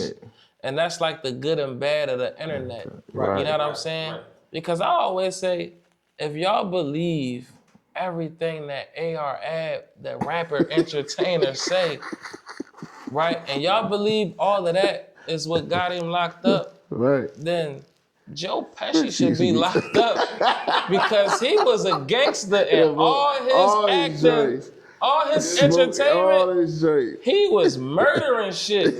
Like, and you seen it. You never seen A murder something, but you seen Joe Pesci. But that's how hard that shit was. You know what I'm saying? Here's the thing. I gotta separate that because we believe it. It's a difference. Right. But that's your fault. That's your fault. Ab is a funny ass nigga, bro. Right. Listen, Mullaz, it's the thing is that not only he was one of the hottest guys in the city, he had a strong movement with a strong impact. Okay, now the people who was around was some serious niggas. Yeah. Okay. Right. But I'm AR Ab. I'm not only on MTV, I'm on BET. Right, BET. You know what I'm saying? Yeah. You really think I'm out here slinging birds? Ab ain't shoot nobody since 05. You know what I'm saying? The nigga ain't shoot nobody since 05, bro. And everybody know what happened with that case. Yeah. You see what I'm saying? Right. Not saying that other niggas is not serious. You know what I'm saying? Right. Other niggas is serious, however that go. But Ab ain't shooting nobody. The way he rap, right? And the way he emphasized things make it so believable. That's what I'm saying. I understand, but that's the genius in it. I'm going on the joint. I'm listening to a song he caught. It's called Snow White. Yeah. It's beautiful. Yeah. But the way he break it down is like, I believe the guy. Whatever he said, I believe him. Whatever he said, I believe him. Yeah, I'm saying. You know what I mean? That's a funny ass nigga, man. For real. Like, that's just the genius in bro. He's gonna make you feel that shit. Yeah. You feel me? Every line, cause you know his rap style is really unorthodox. It is. It is. So it's like a line at a time. You know what I'm saying? Yeah. And it's hitting every time. You feel me? Every time. But that's just the genius that motherfuckers, and that's, you know, it is what it is. But that it's sad too that motherfuckers, because I come across so many people say I rob niggas to y'all music so much. I'm talking about niggas from all over America. That's the niggas from Ohio, Detroit, and say, yo, you know how many niggas I robbed listening to y'all niggas? When we went to New Orleans, cuz, I was like, yo, what the fuck? I'm talking about, bro, it was so many sticks and all this shit surrounding us. And a lot of bro. niggas was raised down there, was raised off of we had Little music. Wayne Hood. We had Little Wayne Hood. What was that? Holly Grove. 17. Shout out to Keem and them. Shout out to Keem and them. Yeah. We go out there, them boys like, look, man, y'all don't need nothing. We come out, it's like 50 niggas out there. jumping out with everything. Like, I'm like, yo, this. But you know why? Niggas would be coming to Philly, right? And just pull out a machine gun. Yeah, we with this shit too. We be like, chill, bro. This not even like that. No, But for that's real. because the perception is Mm-hmm. they believe it. Mm-hmm. You know what I'm saying? Now, if, like you said, if y'all suckers, then y'all suckers. Yeah. Just don't mess with us. Yeah. But we all love. Yeah, it's all Absolutely. love. But we believe, bro, where was I? I was down Southern Maryland. And that's nothing but where retired, veterans is at. I said I was from Philly. I ain't had no Philly gear on. I said I was from Philly.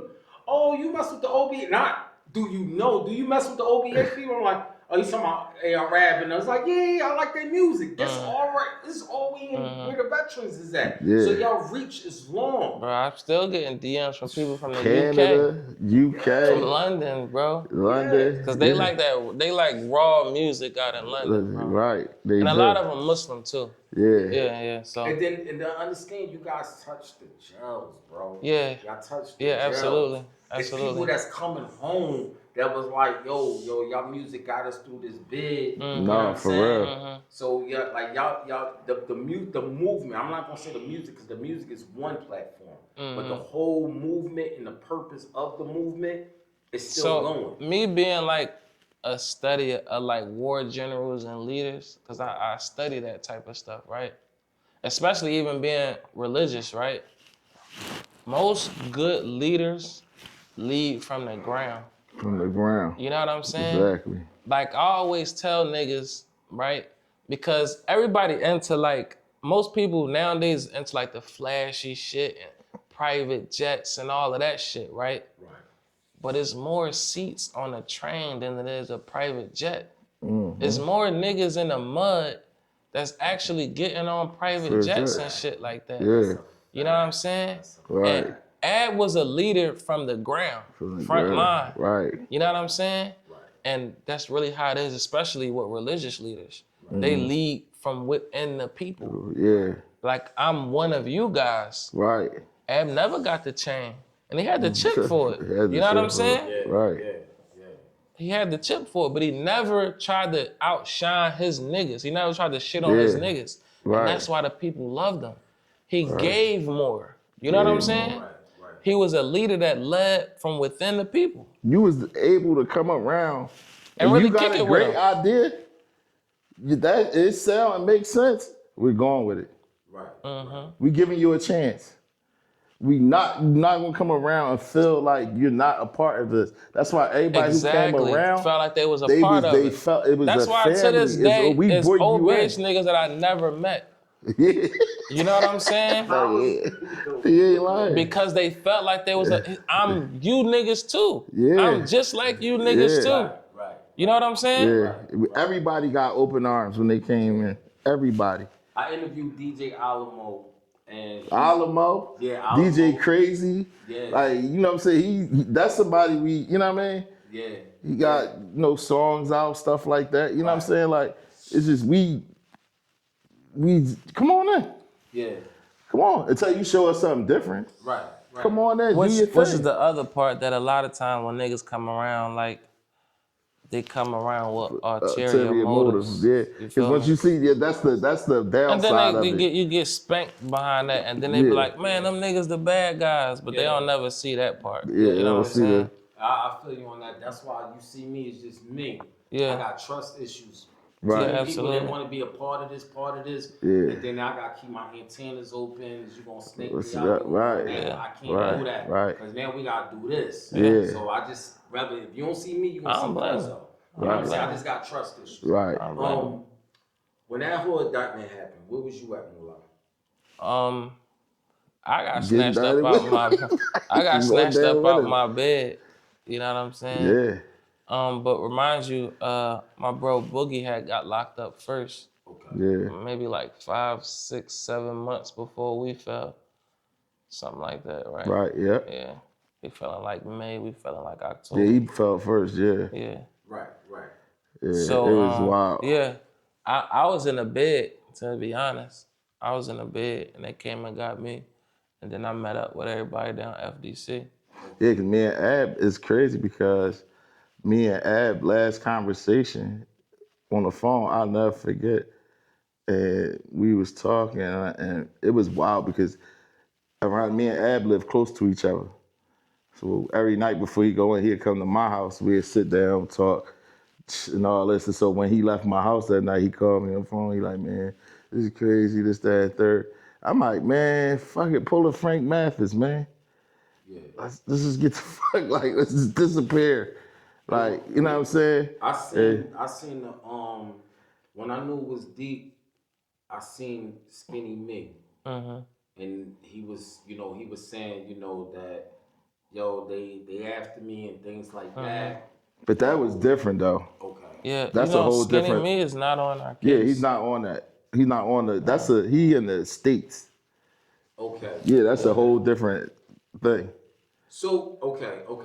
Can y'all please clear that for me? Because Yeah. I think a lot of us think all of that is conjunction with the It's the same internet, case. bro. That's the internet. Yeah, it's not the got same. people thinking. Okay. And what's crazy is like you can actually get the transcripts and everything from our. It's all public information. Right. Because they want the trial, so you can get all the information. Right. But motherfuckers don't want to motherfuckers on the internet don't want to do their due diligence. They just want to run with the narrative for click. Yeah, no, that's a whole total different thing. Right. Skinny Me is on that. Skinny Me got snitched on. Yeah, You know what I'm saying? For something that allegedly happened. allegedly, yeah. You feel me? Okay. But it was a They it was made a up snitch something on on this him, case. and you know what I mean. So you'll see online like Ab, because you know the infamous interview with Abs that I seen him do. Yeah. That has nothing Nothing to do with it. At all. Okay. That's once That's just again. Ab talking his shit. That's once again, Ab like action. Right. Lights, camera, action. Nigga, like y'all about to paint this whole. Even in that joint, if niggas peep absent, this nigga the devil or something. You talking about the white Johnny. Yeah. Niggas is just really. They believe everything that Ab say, Yeah, man. it's like niggas crazy. is I really think when I was seeing big. it in real time, when I was looking at it, because I'm a person, I don't take stuff serious like that. Yeah. So when I seen it, I was like, yo, Ab, crazy than a mug, man. So I thought he was going to lead to an album. That's why I be thinking that He was just doing introducing, the new members. So he'll go extreme, just go like I said extreme. before, like Yeah. with the Cass shit. When he did the Cass interview about Cass, Yeah. that's because he was building his own He's brand. building his own thing. So And what he it wasn't nothing to do with Cass. when the camera come on, he's gonna pop his shit just to get views on his people, to shine light. Right. So he's gonna say this person can have a 9 to 5. He's gonna say he's a killer. Yeah, right. And niggas will be like, damn, Jim a killer. Right. Whole time Jim work at Walmart. You know what I'm saying? Whole time Jim sell Knicks Knicks. Reggie. on 32nd and Reggie Block. You know what I'm saying? Right. But Ab say, this nigga shot 12 niggas. I seen him do it. And niggas will be like, oh my God, Jim is a But you psychopath. people is retarded because you gotta understand. But you see how me and Snook cracking up right now? No, because this that's is how us behind the scenes laughing at this nigga. Yo, this nigga stupid as shit. Crazy. You know what really I'm think saying? somebody gonna sit there and let you say you just see you catch a joint? Come hold on. When he said that, he was there? Yes, I was there. You was there. Hell yeah. No, I wasn't there. Okay, I wasn't there for that So one. when the cameras yell cut, with this Skinny Me and whoever else that was in that room say that. Bust the fuck out laughing. Because, remind you, what Skinny Me is locked up for, around the time of that interview, it didn't even happen. It didn't happen. Right. You know what I'm It saying? never happened. Right. It never happened. So then, the internet is tricky. So it's like, all right, boom, we gonna put this joint and say, and then put a picture of Skinny Me getting locked up. You know what I'm saying? It's crazy. It's crazy how they paint the picture. So when now hold on, document trial. Let's go to the trial. Where was you guys at when Ab was going? Well, they swept you up and everything. Where was you at when they swept everybody up and they went to trial, the actual trial? Shit, going to court to see these niggas. Okay. I was up there, you know, holding shit down. But it was like, you know what I mean? That shit was crazy. I thought they was coming to get me. Okay. Honestly, I'm like, man, I'm in the window, I'm shitting every night. My fucking stomach bubbling. I'm like, they about to come fuck it. You know what I'm saying? Because I talked to Ad. Once I hung up with Ad, and I'm like, I tell him the Frank Mathis shit, that's the same night they ran in the shit. That's the same night. So I'm like, what the fuck? And then I talked to A wife, and she like, yeah, they said they ain't done. I was like, I said, oh shit. They ain't done, fuck it. So how was Let me that? put How on was my that extra courtroom? socks. How was that courtroom? I mean, it was a lot of people I didn't really know in there. Okay. It was like I was just seeing a lot of unfamiliar faces Okay. was in there. It was like, it was crazy. I only went to like really like three of them Jones. Yeah, because at the time I wasn't driving right at the time. And Dark Low was taking me. Me and Dark Low was going together. And then it's crazy because when we had went to the one John, we were supposed to go back the next day. But my son had threw up in preschool. Okay. So I couldn't go back the next day because you can't take your kids there if they, vomit or whatever. Right. And then that's when the next day, Dark went, and that's what happened with him. Now we all know the infamous story of, when Dark Low was in the interrogation room and it was too much information being brought. Well, him saying too much information. What is going on through the whole OBH at that moment? Like Me personally, when I read it, once again I laugh because I know Dark Low. And like when I tell people, when you have friends and relationships with anybody, it's always best to know who you're around. right. So you don't paint no picture that everybody else gonna paint. You know these people yourself personally. And you know Dark Low, he think his whole life is a movie. Okay. So you ever see it's a video I think, or a movie with Tupac, and he got the cigarette and he in an interrogation room. Oh yeah. And he talking shit to the police. This what Dark Low is thinking probably when he's sitting in there doing this. Okay. You know what I'm saying? Even though he really know better. You know, we don't do that. Right. But at the same time, he think he in there on some, man, I ain't, what the fuck? Trying to outslick him, but you can't.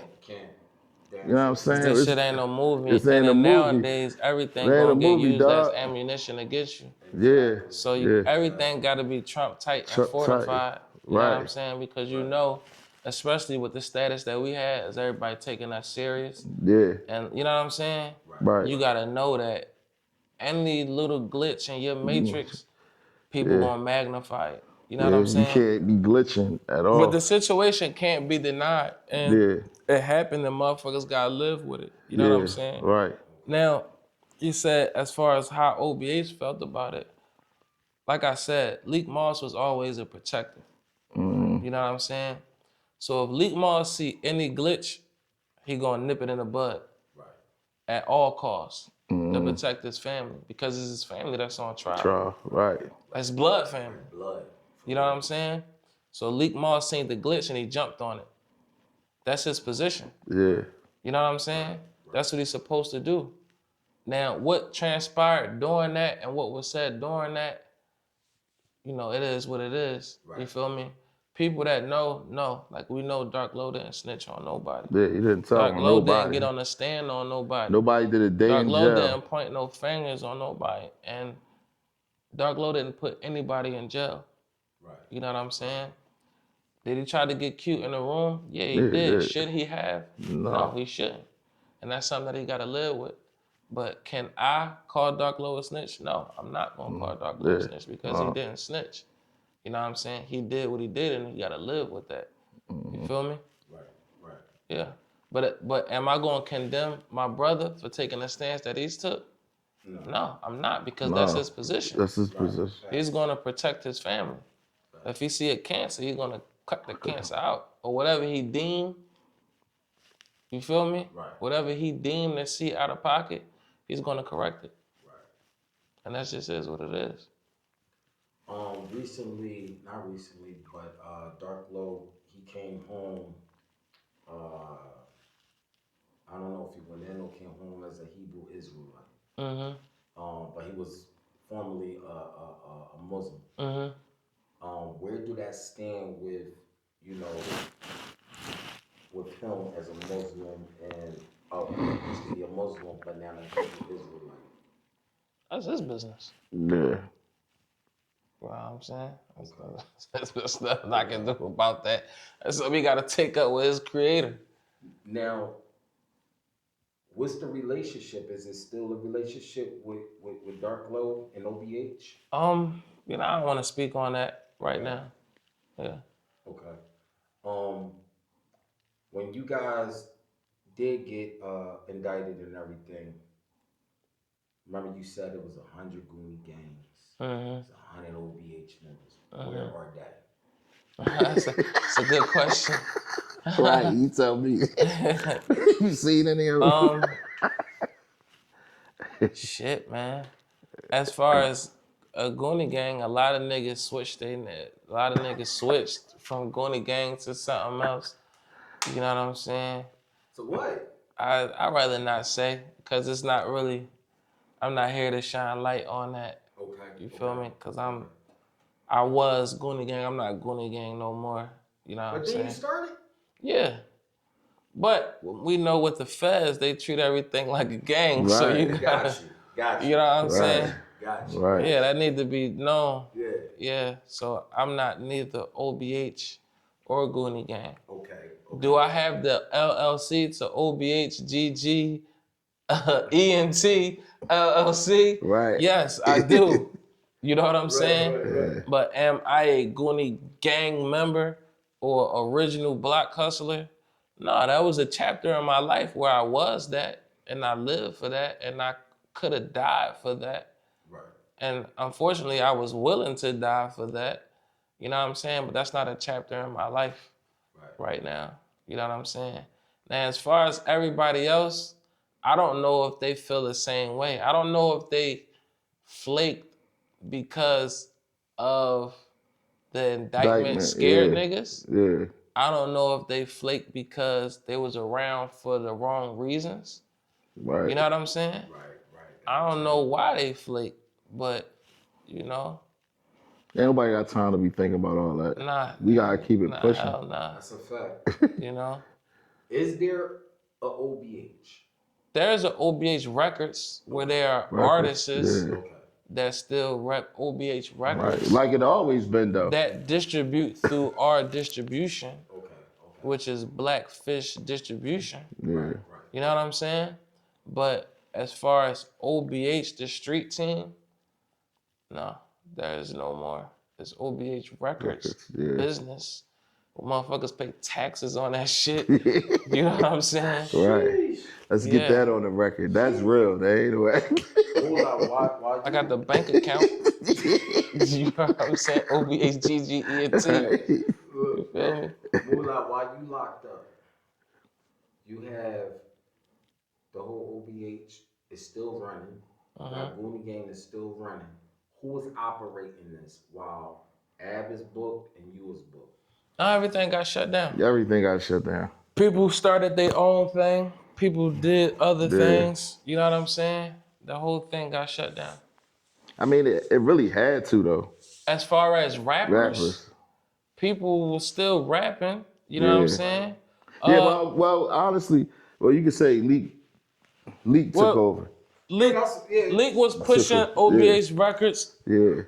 But Leak is not a A&R or Leak raps when he went to raps. Right. You know what I'm saying? Right. So that's what I'm saying, like the system of it, the operating system of it. Did that shut down? It wasn't as functional. Yeah, it wasn't as as it could have been. You know what I'm saying? Because But now it's only like a few people around. yeah, You know what I'm saying? Like he said, you know, Leak not an A&R or, you know what I'm saying? Leak don't care to call such So- and such about some beats or, Yeah. you know what I'm saying? Or a meeting. You know what I'm saying? Leak got kids. Leak fixing up one of his houses. You know what I'm saying? Yeah. Now he still make money off of rap. You know what Yeah. I'm saying? For sure. That's what's supporting him. You know Yeah, what I'm he got saying? some fire in the tuck. Yeah, but that's for whenever he wanna rap. Right. You know? He may be in the studio every day, but it's like whenever he feel like doing it, he gonna do it. You feel me? Whenever he feel like dropping, he gonna drop it. And then it's other artists that rap OBH that's, you know, putting their music out through OBH Records and Black Fist Distribution and stuff like that. But I'm not hands-on with artists no more. It's more distribution. So whenever you wanna drop, shoot me your music, we'll get it out. We'll make sure you get your splits. You know what I'm saying? And at the same time, with that, we make sure Ab get his splits too. You know what I'm saying? Yeah. Can you take me through a daily journey of your time that you spent from your recent bid that you just came home off of? Meaning from when I came home to now, Yeah. or No, while I was in like jail? a normal day in jail. In jail? Yeah. Like I said, like, you know, anybody that know us, especially the people that came from my household, know that when we go to jail, it's all religion. Right. Okay. That's it. Like, you know what I'm saying? We studying, we teaching classes. I done taught people how to read and write Arabic in class. You know what I'm saying? I done learned sign language, like American Sign Language. Mullaz, you say it like it's nothing. like that's not something you It's just. all the shit that I learned in jail. You know what I'm saying? But no, what I'm trying to tell you is, this is my family, bro. All of us is like this, bro. All of us is legit nerds, for real. Like when it come to learning and studying and shit like that. Right. Now, it's people opportunists when it come to how we make money. Yeah, niggas is opportunists for how we make our money. Right. You know what I'm saying? The licks was sweet, so niggas took them. You know what I'm saying? Right. That's a fact. But yeah, like I said, my brother is the head teacher in the most dangerous federal facility, one of the most dangerous federal facilities in America. You know what I'm saying? That explains it all. Like, So, with to be thinking like, you know how somebody else might get 45 years and probably be stressing the whole entire bid. nah, but he real religious orientated. Religious oriented. And Abba called me, we'd be on the phone. You won't even think this nigga locked up. Like the way we be on the phone, cuz it'd be like all out, like you know what I'm saying? Like it's oh my god. If I could record the motherfucking phone call. He's in good spirits. Always. Absolutely. Right. I'm talking about from the beginning. Because even if it looked bad on the internet, which is always gonna look bad on the internet, none of us see him doing 45 years. No, he's not doing it. You know what I'm saying? He's not doing that. Right. So, you know. Just a matter of time. Now let me ask you something. For the people, 100 to 200 people, that's a lot of people. To fill in this room, that's a lot of people. Do you feel like the people that was with you guys was like, once everything hit the fan, oh, it's over with? Oh, yeah. Absolutely. For sure. Do you think that they still feel I even see interviews of people who real close to Ab, like, blame Ab for not pushing a corny song. You know what I'm saying? What you mean? A nigga be like, yeah, man, you know, Ab, they could have pushed that song. It's like, bro, your song fucking corny. I'm not pushing that shit. You know what I'm saying? Or even recently, like, I came across an OBH Records nigga that, like, feels some type of way. Like, man, y'all could have pushed me, Y'all could have pushed my artistry a little bit more. But yeah, bro. Nigga told me that, bro. What? And it's like, bro, to be honest, I really thought you was corny. You know what I'm saying? Yeah. You said, hold on. All seriously. Hold on. You said that to the artist's face. Well, we was on the phone. Oh, I was on the phone. But everybody know I'm blunt like yeah, that. That's how you know what I'm saying? That's another thing with us too. That's another thing. We're not sugarcoating anything. Nothing is sugarcoated. I mean nothing. I mean it's like raw as it ever could be. So that's the part that like, cause it blew my mind. You know what I'm saying? Cause it's like, bro, you was on a song with AR. The nigga was getting $7,500 a feature. You got it for free. Right. Nigga charged $5,500 a video. You got it for free. Yeah. And you gonna feel some type of resentment? Like you could have got pushed more. If your song was doing numbers, we would have pushed you more. Right. But if anybody liked you. If there's exactly, but ain't nobody like you because your shit ain't do no numbers. Yeah. So the shit that if you wanted this, if this song was good, the people would have pushed it. And once we see the numbers go up, then we push it. Right. But if none of your shit doing no numbers, it's not this our is like fault. this, right? Like some people, like you said, like OBH is Ab and Dark Low. Dark Low made his own thing. Okay. Dark Low started outworking everybody. So now it's like, oh, who this boy? Because all they hearing is him working. He's working. If you're not working, people liked it. Yeah, people liked. That's what I mean. People liked his music more. Ab did a song with everybody. With everybody. Ab do a song with Leak Moss, it's gonna go off. Yeah. Right. Is that Leak Moss not on rapper shit all the time? Ab do a song with Dark Low, it's gonna go off. But Dark Low was on rapper shit. You know what I'm saying? Shit. Like, Leak Moss, Dark Low, and Ab was making money off of music. Yeah. None of them niggas was selling drugs around that time. I was selling drugs around that time. I stopped fucking with music shit because I was trapping, because I wasn't making no money off of music. Right. And I was having kids. So when I got locked up, I had $30,000 in the streets, $11,000 in cash, and 21 pounds of weed in my house. Right. Yeah. You know what I'm saying? Right. I was trapping. And I did my time for it. Right. You feel me? Right. When Ab got locked up, he ain't had no cash, no guns, and no drugs. Right. I got 45 years. Ain't that some shit? Wow. But if you look at what's attributed to me, dope, coke, meth, you know what I'm saying? A 9 hard, a dot soft, hella meth. Yeah. You know what I'm saying?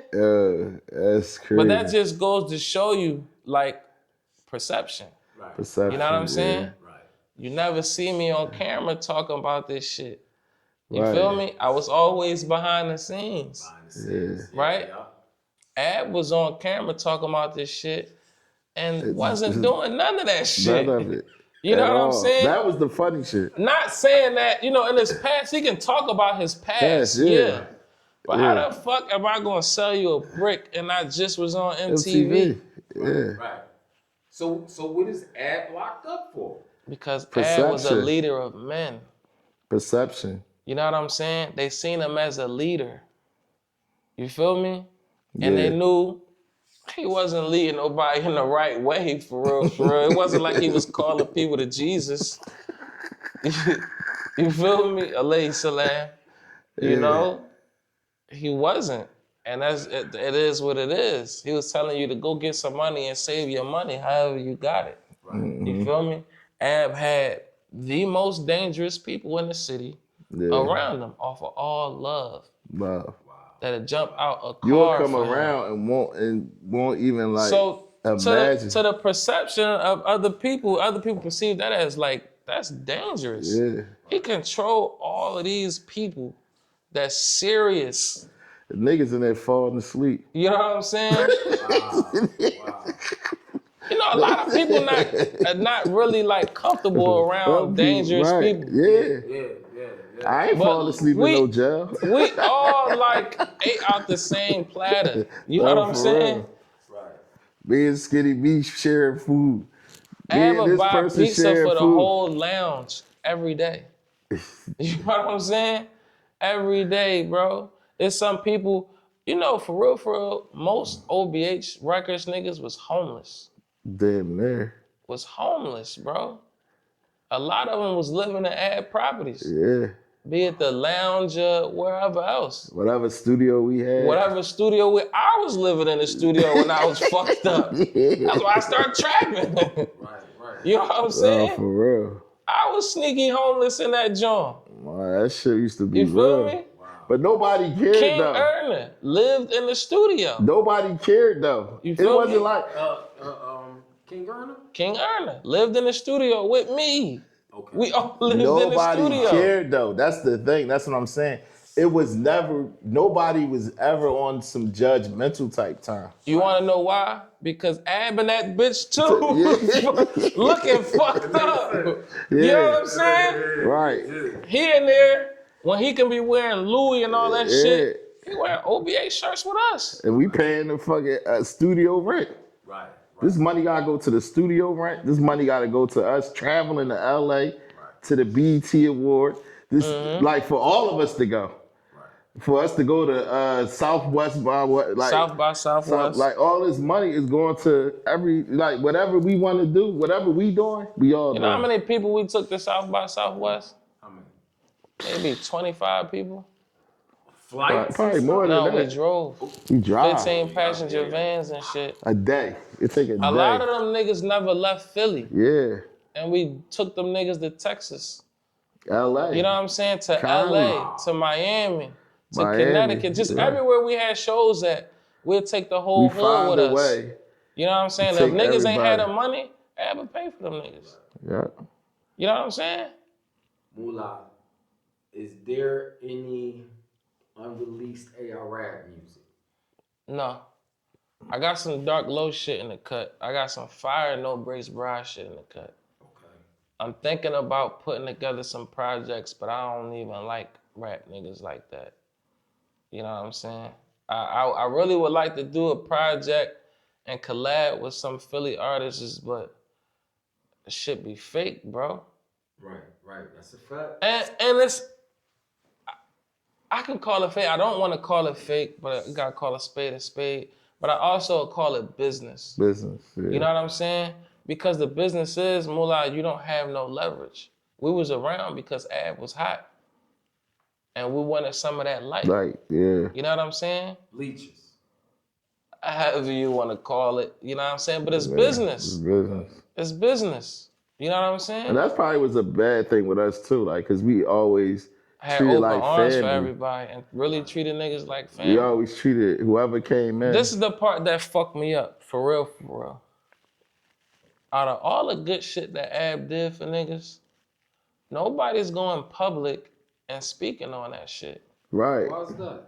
I don't know. I was just sitting here thinking. They're not trying to challenge the narrative of this niggas probably ain't the shit. first time I've really like people was really probably gonna get to know like The real thing. how niggas really is. Because everything else I probably heard was like yeah.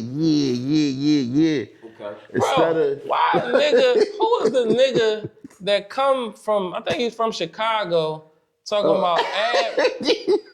You dig what I'm saying? Saying Ab Trump Beanie Siegel. Bro, Ab's favorite rapper is Beanie Siegel, bro. Yeah, that's I hated that. So hear what I'm saying, bro. A nigga come down from a whole nother state with a lie. With a lie. Because it's Ab, because of the image. The nigga make up a whole lie. I was out there on the block that day. Right, and it wasn't even his video shoot. Somebody else, he was on a song with somebody else. And you know what I mean? It was a feature with Ad. Not Shot Glizzy. No, it wasn't Shot Glizzy. It was somebody. I don't even want to get a nigga no light for real. We ain't gonna do but that. so, you know what I'm saying? It's I just. know you talking about. So it's like, that wasn't cool. What's the nigga name? Nigga, a fraud ass nigga. He from Chicago. What's the nigga? I don't even fucking That's what I'm remember saying. his I name. really But if can't- I remember his name, I'd say it. Because that's Cause I some know it was Young real Pick video shoot. internet shit. Shout out to Pick.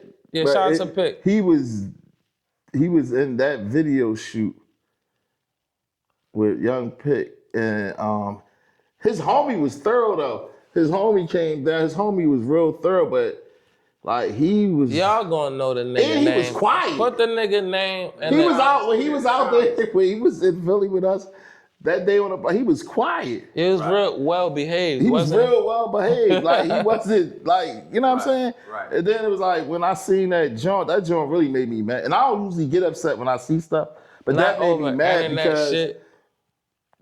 Ab really fucked with Siegel.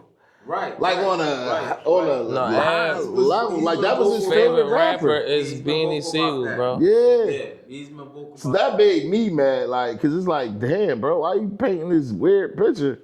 That brings me to this question. Mikey T, the movie star. Oh my goodness. He covers a lot of the OBH, Yeah, he was getting a lot of exclusive shit. a lot of exclusives. Yeah. How accurate was Mikey T? I don't watch none of his shit. I'm gonna be honest. Yeah. But if you would say something, then I say, all right, that's false, so that's true. But I don't watch none of his shit to be. Okay. You know what I'm saying? Okay.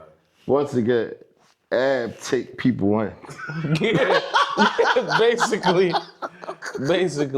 Ab, that's a good job right there. Mikey T.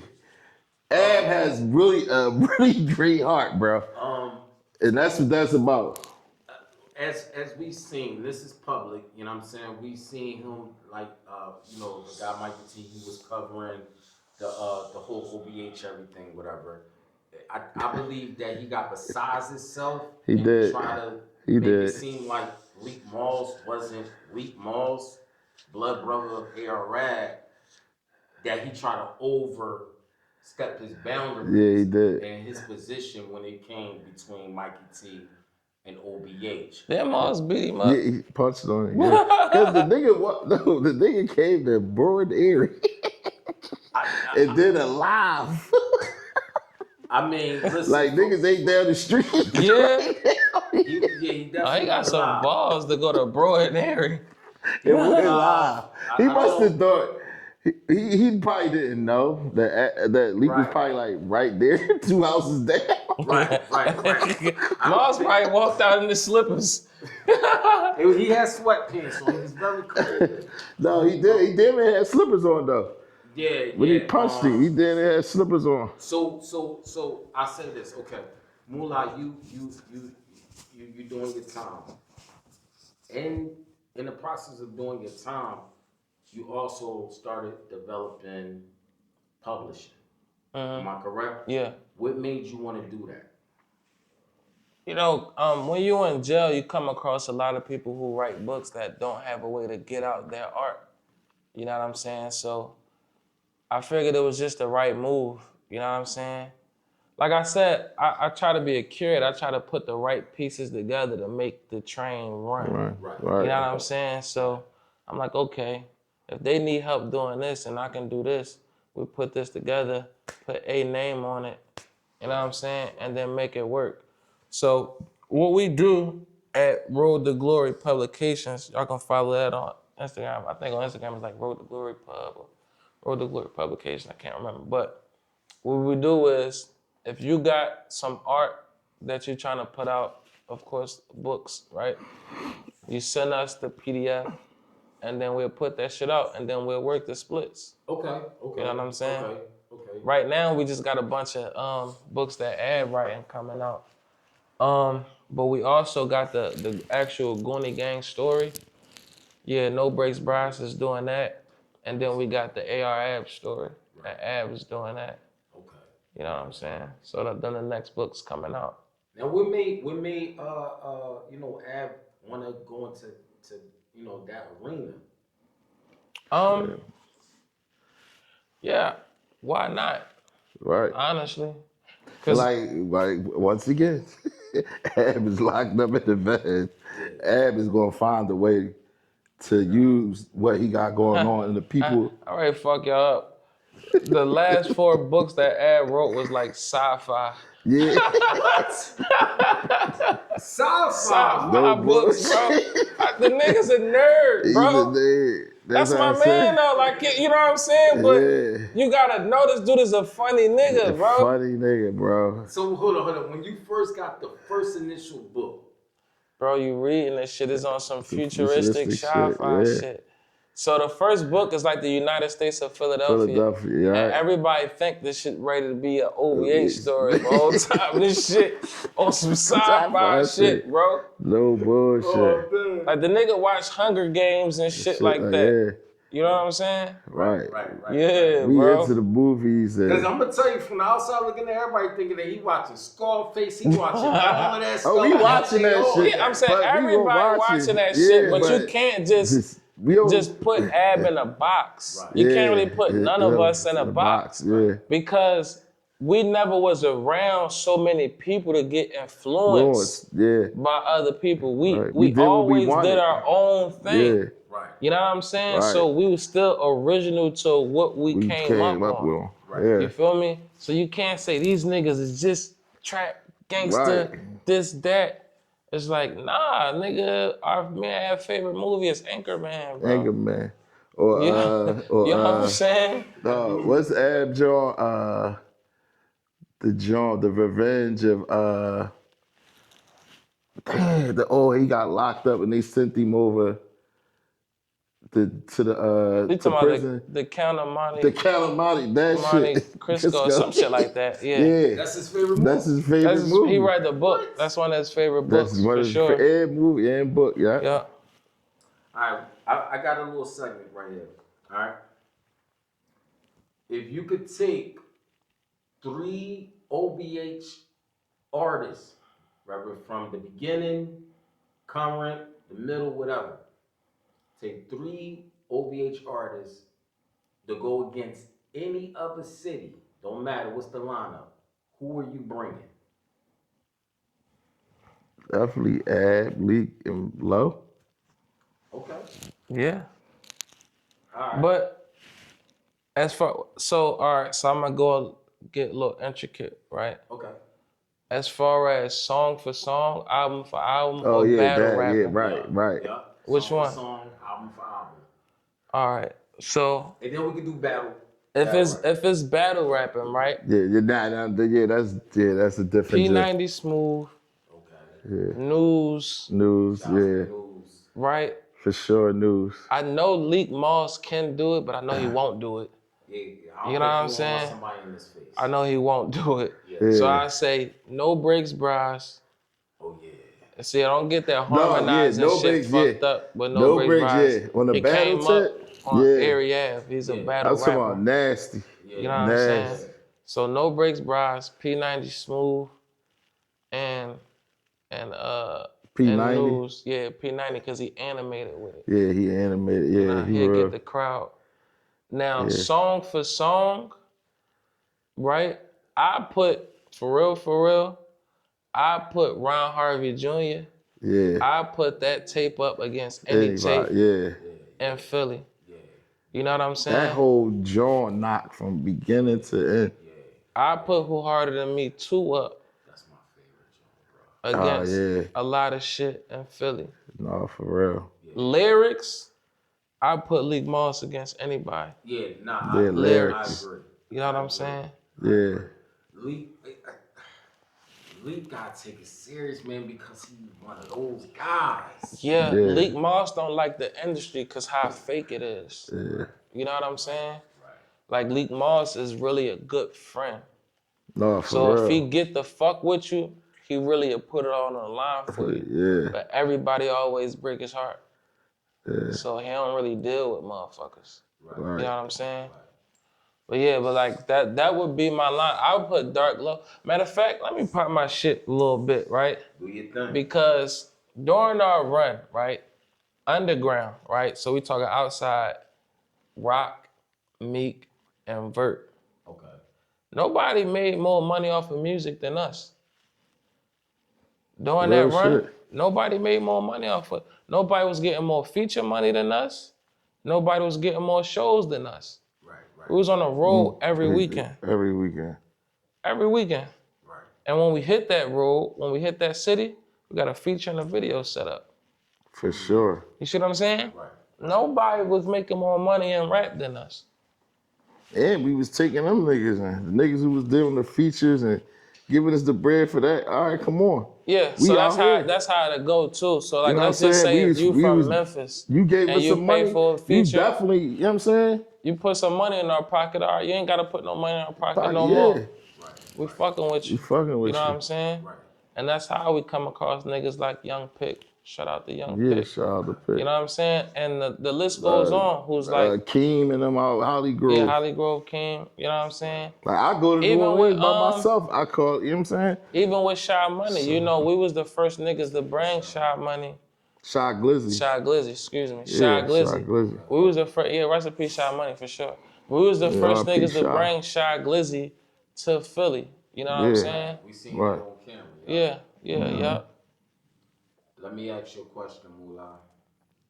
When you came home, I know we talked about it slightly off camera, but when you came home, who was the first 5 people to reach out to you? When I first came home, I ain't let Man, nobody ain't know like I was nobody- home. I had to find out through somebody. I seen it through the internet. That's when everybody else found out. Right. Yeah. Why was that? I spent some time with my family. Right, makes sense. Yeah, with my kids and shit like that before shit got wild. Now I tapped in with like my people from my thing. Right. You know what I'm saying? Like my niggas. You feel me? Not saying that everybody else ain't family, but I tapped in with the people who I know that I was gonna be dealing with a lot. You know what I'm saying? Right. It was a handful of niggas, you know what I'm saying? But besides that, I really ain't let nobody know. Okay. Yeah. My last question, and this is a question for both of y'all. Start with you, Mullaz. What is one thing that nobody know about you, but they should? Good question.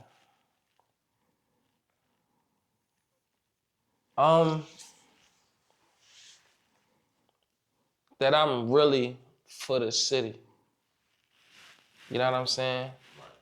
And I'm really for my people.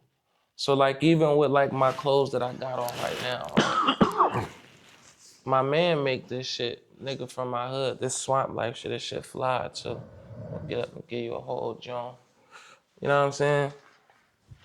So my man make this shit and like I will wear other shit, but I'm not gonna like promote like, or for one, get the kicks, right? I gotta tell you about these kicks. So my man Stevie, right? My man Stevie from out New York, he got a store called Lambs out LES. And he did a collab, Lambs did a collab with Nike Air Force One. So my man Stevie came and bought me these personally. Wow.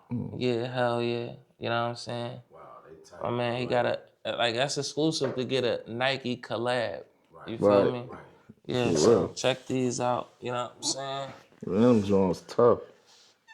These exclusively from my man Stevie. He bought these to me personally. You feel me? And Swamp Life, top and bottom. So this is what I want people to know.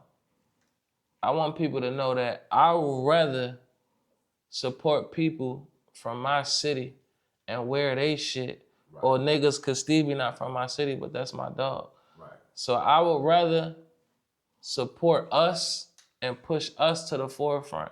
Right. You know what I'm saying? Especially when I was in the feds, like you would hear a lot of bad shit. Niggas talk shit about Meek or niggas talk shit about anybody from my city. Right. I won't let that shit, like, you know what I'm saying? Because I'm pro Philly. Philly, yeah. You know what I'm saying? First, yeah. no matter how y'all see it and how y'all trying to twist it or whatever type of relationship niggas got, you know what I'm saying? Right. I'm pro Philly. I always been pro Philly. Unfortunately, niggas broke our heart, you know what I'm saying, by flaking on niggas when niggas got jammed up. And, you know, like I said, niggas never try to change the narrative about my brother. And I explained this to Cree Forge when I seen him when I first came home. He asked me, was I still gonna do the music shit? Like, I'm doing the music shit, but behind the scenes, like on the distribution with me and Snuck, we partnered up. And my man Meech, we partnered up. And shout out to Meech, my nigga from Jersey. But niggas, I told Cree Forge, I said, people see this nonsense on Instagram, on YouTube, but nobody never try to combat that shit. They let the narrative go. You know what I'm saying? And they let it build up. But what I learned, especially from being in prison, is that when fuck shit come across a real nigga table or a real nigga desk, they shut it down at the door. Mm-hmm. It never go past That's a real nigga threshold. You feel me? Right. They gonna say, nah, have a real nigga, we ain't even. You know what I'm saying? Right. And niggas know that, but it's cooler to just let the narrative go. You know what I'm saying? Right. Or it's safer. For what reason? I don't know. Maybe you don't want to speak good on Ab in public because you talk bad about him in private. Right. You know what I'm saying? So that's why niggas never went never went public and speak on the good that Ab did for you niggas. You know what I'm saying? Right. You feel me? Right. Nobody Nobody went public besides this interview. Nobody went public and stood up for my family. You know what I'm saying? And that's what broke niggas' heart. So, yeah, I'm pro Philly for sure. And that's what y'all need to know about me. But I don't know if I can deal with niggas because I can't call you niggas sturdy. Because Ab gonna always speak good about niggas. Always. You know what I'm saying? Even but when it's just, people wanted him to do certain things, he like, I'm not doing it. Yeah. I'm not. I don't I'm care saying, how bro, y'all feel. I was in a room with Ab when we in the lounge and niggas got phone calls for niggas' heads. You know what I'm saying? For Rap real. niggas. For real. Niggas got phone calls for niggas' heads. I'm talking about 100,000, 150,000. Ab like, nah, he from Philly.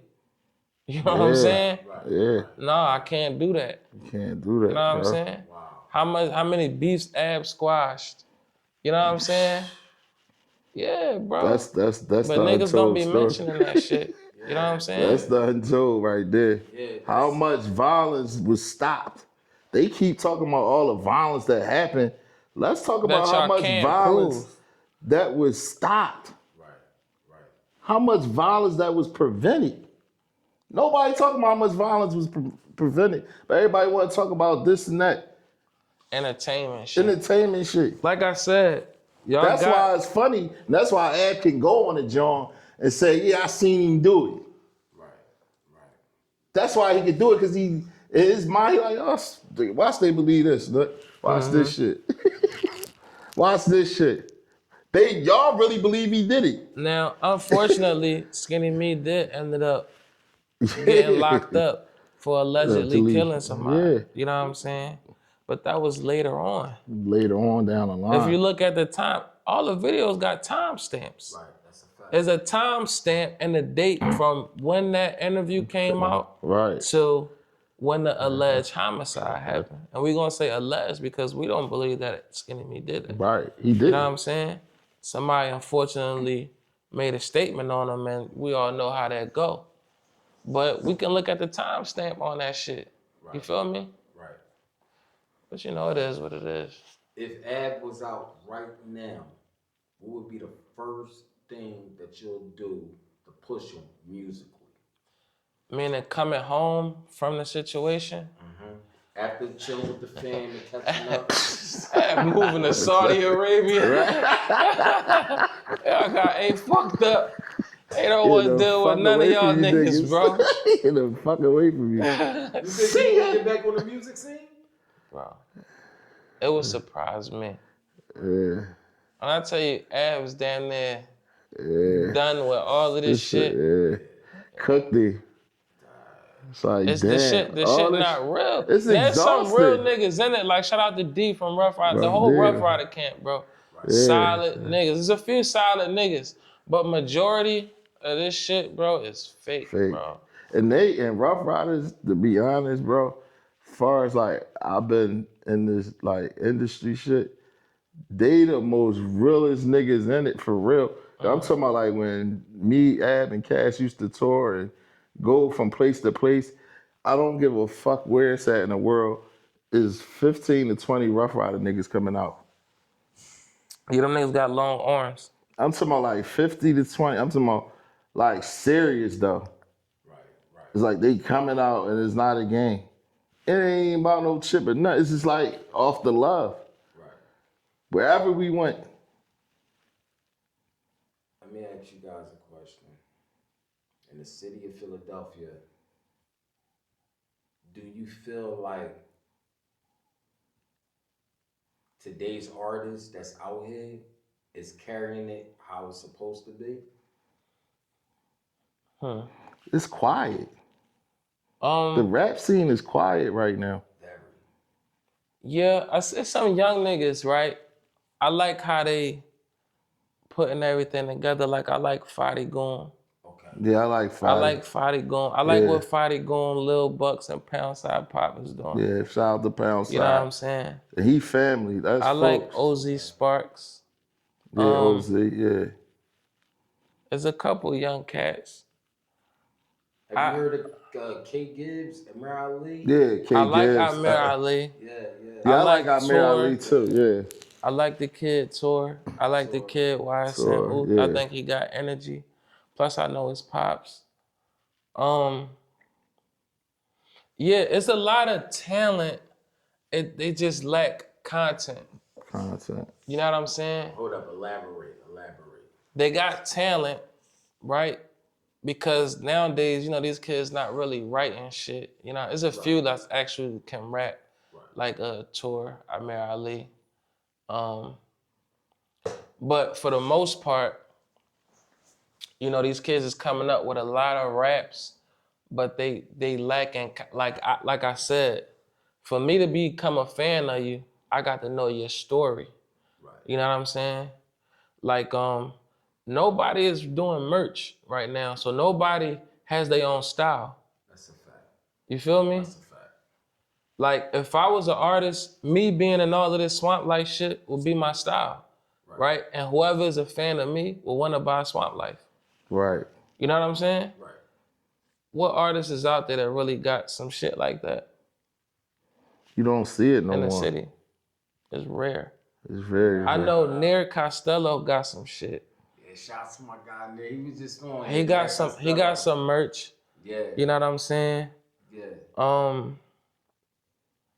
But it just take a little bit more. Right. You feel me? You gotta really sell yourself. Who I really like right now is Bruce SWP. You gotta follow him on Instagram. Okay. You know what I'm saying? Of course I can name my niggas, you know what I'm saying? But me shine a light on other niggas, you know what I'm saying? My favorite right now is Bruce SWP. You gotta put me on. I think his Instagram is Some Will Prosper. I like him. Not even outside of musically, I like Olam. Okay, I heard him. Okay, Yeah. Okay. I like, he got a plethora of things going on. Like, yeah, sonically, you said, even visually. People. You know what I'm saying? Right. Yeah, My his shit is dope. Clips, my little young boy Clips, he nice. But like for people that's really shaking, you know what I'm saying? Yeah.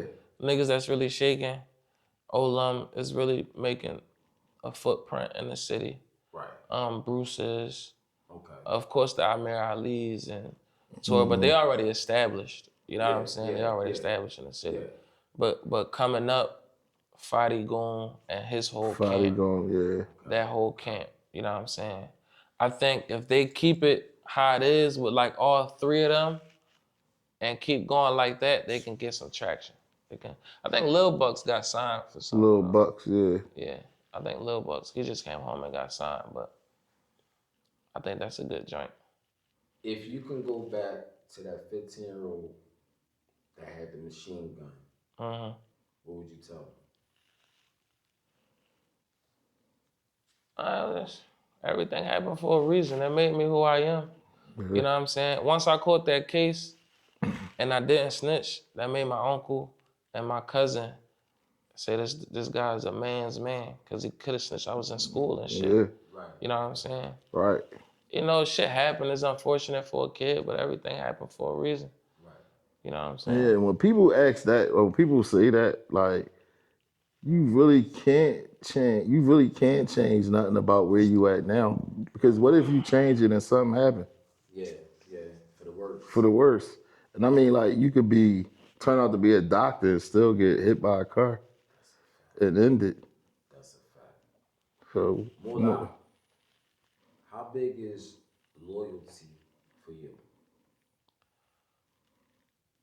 You want to know what I learned? You know how a lot of people do the I'm right and right or wrong thing. Yeah. Right? I hear that a lot. They would call that loyalty. That's stupidity to me. You know, now that I'm grown. So when I was coming up, like, and this is the reason why I get to say and get to act how I am and say what I want, because I was that I'm right or wrong. Right? I paid the lawyers. I paid the bells for niggas. I got in the cars for niggas when it was time to get in them cars and get busy. You know what I'm saying? Everything that come with that, I did.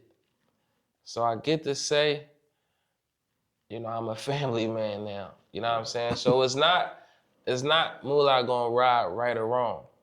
Mullaz gonna tell you if you wrong. And Mullaz is with you if you right. You know what I'm saying? Yeah. My loyalty is to my Lord and my family. You know what I'm saying? And that's where I'm at right now. I'm 36 years old. I wasn't always like that. I did some crazy shit. You know what I'm saying? But now, where I'm at in my life now, I'm loyal to my Lord and to my family. You know what I'm saying? Yeah, that's a mindset that niggas need to change though. That ride for you right or wrong shit, because a lot of niggas gonna tell them. That's a fact. Right niggas there, gonna like, snitch. That's a fact. Tell every motherfucking thing, like, damn, nigga. I always promote for men, especially black men, to walk away. Because in that split second, Everything happens so everything. fast. Yeah. Like you said, somebody could rat on you, you know what I'm saying? Or you could be in cuffs for some bull crap. You, for sure, you know what I'm saying? being impulsive. Being impulsive. It's good that you said that, you know. Unfortunately, I learned all this shit in jail, y'all. You know what I'm saying? I became a man in jail. But seriously, man, it's like, because then it's like when you say you ride right or wrong, you just like F your family. Yeah. To this nigga who going to eventually be up there like, man, I ain't tell you to come. Yeah, no, for sure. That ain't gonna snitch on you. That's a fact. You be the driver and they fold on you, for real. Yeah, you go to tell. Yeah, but in prison though, right, you learn how to assess the situation. Like I said, I was the wakil of the unit. So unfortunately, it was a lot of Muslims on the unit that was rats. And you know, people be wanting to eat them niggas. For real. You know what I'm saying? But because I was a wakil, I was like, I had to make sure. You know what I'm saying? Yeah. No, because so of religion you too. learn how to do conflict resolution. You know what I'm saying? And you learn how to use your words to defuse situations. You know what I'm saying? Right. Because like I knew myself being in jail, right? I knew, but even as a child, I knew that I can't always be impulsive because what comes behind me. Right. I just told niggas you from other people. My brother told me back in the day, right, when there was a lot of shit going on and niggas was, you know what I'm saying? He said, Mullaz, if something happened to you, it'll never be fair because of who you are to us. Right. We had to kill 10 of them niggas. Right. If something happened to you, we gotta kill 10, and it still won't be fair. Still won't be fair. You know what I'm saying? Exactly. So I learned then, like, I can't be impulsive because what comes after me, serious shit is gonna happen. And that he said that too. That's another thing that's how it is. It's like people look at it as like radical, but in all reality, With all them dangerous people around us, we never wanted them to do nothing dangerous. Right. They end up in jail. Right. You know what I'm saying? Right. Because it's like Moore was saying, like, this is a precious jewel right here.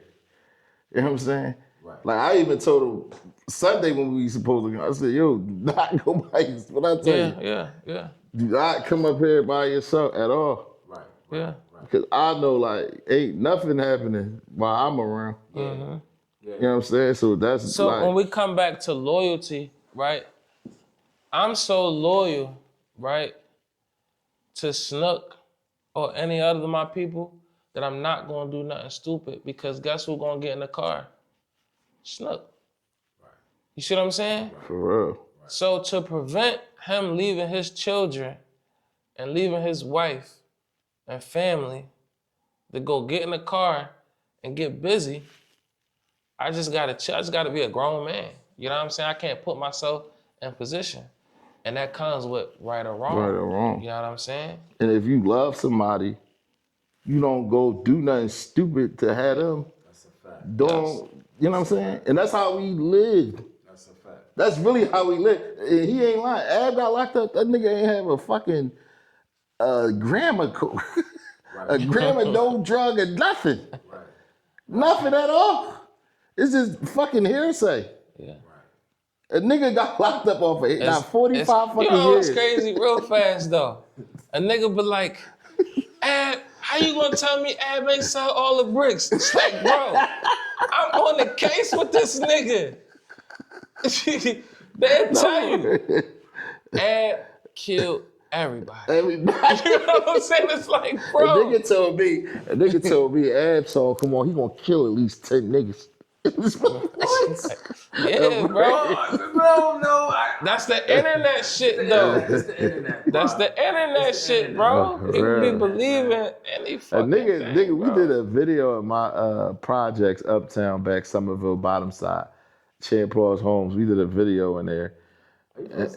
Yeah, we did we shot a video with the projects. This is no bullshit. Niggas don't know. I'm Hold at up, home. is it the one y'all on the steps? Yeah. I love that jump. Yeah. King Turner was in that Yeah, jump. right. We did a video around there. That's where, I was not born and raised. I'm born and raised now, Eric, but It's a dangerous project. this when I uptown, that's my joint. Hey, like, yeah, we shooting the joint around your way, boom, boom, boom. I came out, whatever, everybody out, they shooting the video. Niggas is tanked. I'm talking about like tanked up. 2 days later, a nigga caught a body. What? Nigga caught a body 2 days later. Music. Like, off that shit, and be like, yo, the fuck? What's the joint? He said Gucci Man caught a body. Yeah, me too. Yeah. Now, we already know the Gucci Man situation, man. Yeah. So Mullaz, Yo. let me know, everything that you got going on, and let me know how my platform can support it. First of all, I appreciate you for having us. Right. Yeah, we appreciate That's that. love. No doubt, man. May the 24th, I got a community bike ride. Okay. Yeah, I changed my life. You know what I'm saying? Fucked you niggas up. Fucked you niggas up. You know what I'm saying? for real. Y'all thought I was ready to come home, tote pistols, and selling coke. I got a community bike ride. That. You know what I'm saying? I'm pushing health and wellness. Yeah. You know what I'm saying? So Real. I got a supplement brand. Me and my dog Beeb, my childhood friend Beeb. Okay. We got a supplement brand. We got the website. It's called therootwb.com. You know, the WB stand for wellness brand. Okay. Again, therootwb.com, where we sell everything from vitamins to supplements to cups, like shake cups and whatever you can think of that's like connected to health and wellness, right? Not only do we got that on the website, we got recipes on the website. We got blog posts on the website. Okay. And we do events also, like the community bike ride. Right. You know what I'm saying? So you can also follow us on Instagram at therootwb.com, right? Okay. So I also got the distribution company with my partner Snooky here, and my partner Meech, Farm Meech. Shout out to Meech. Shout out Meech. It's called Blackfish Distribution. Okay. And you can follow that on Instagram too. I think it's Blackfish Distro. Yeah, or Blackfish Distribution. But it's on my page, you'll find it. Okay. You know what I'm saying? Where, like I said before, if you want to release your music, you can release it through us. You know what I'm saying? There's an 80-20 split, but you ain't got to put no money up front, right? But we also help you get into the jails. We do JPay. We get you into the state jails, you know what I'm saying, which TuneCore don't do or DistroKid don't do. Facts. And our label is black owned.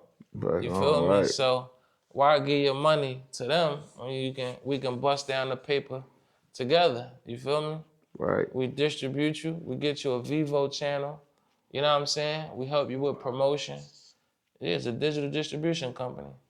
So that's that.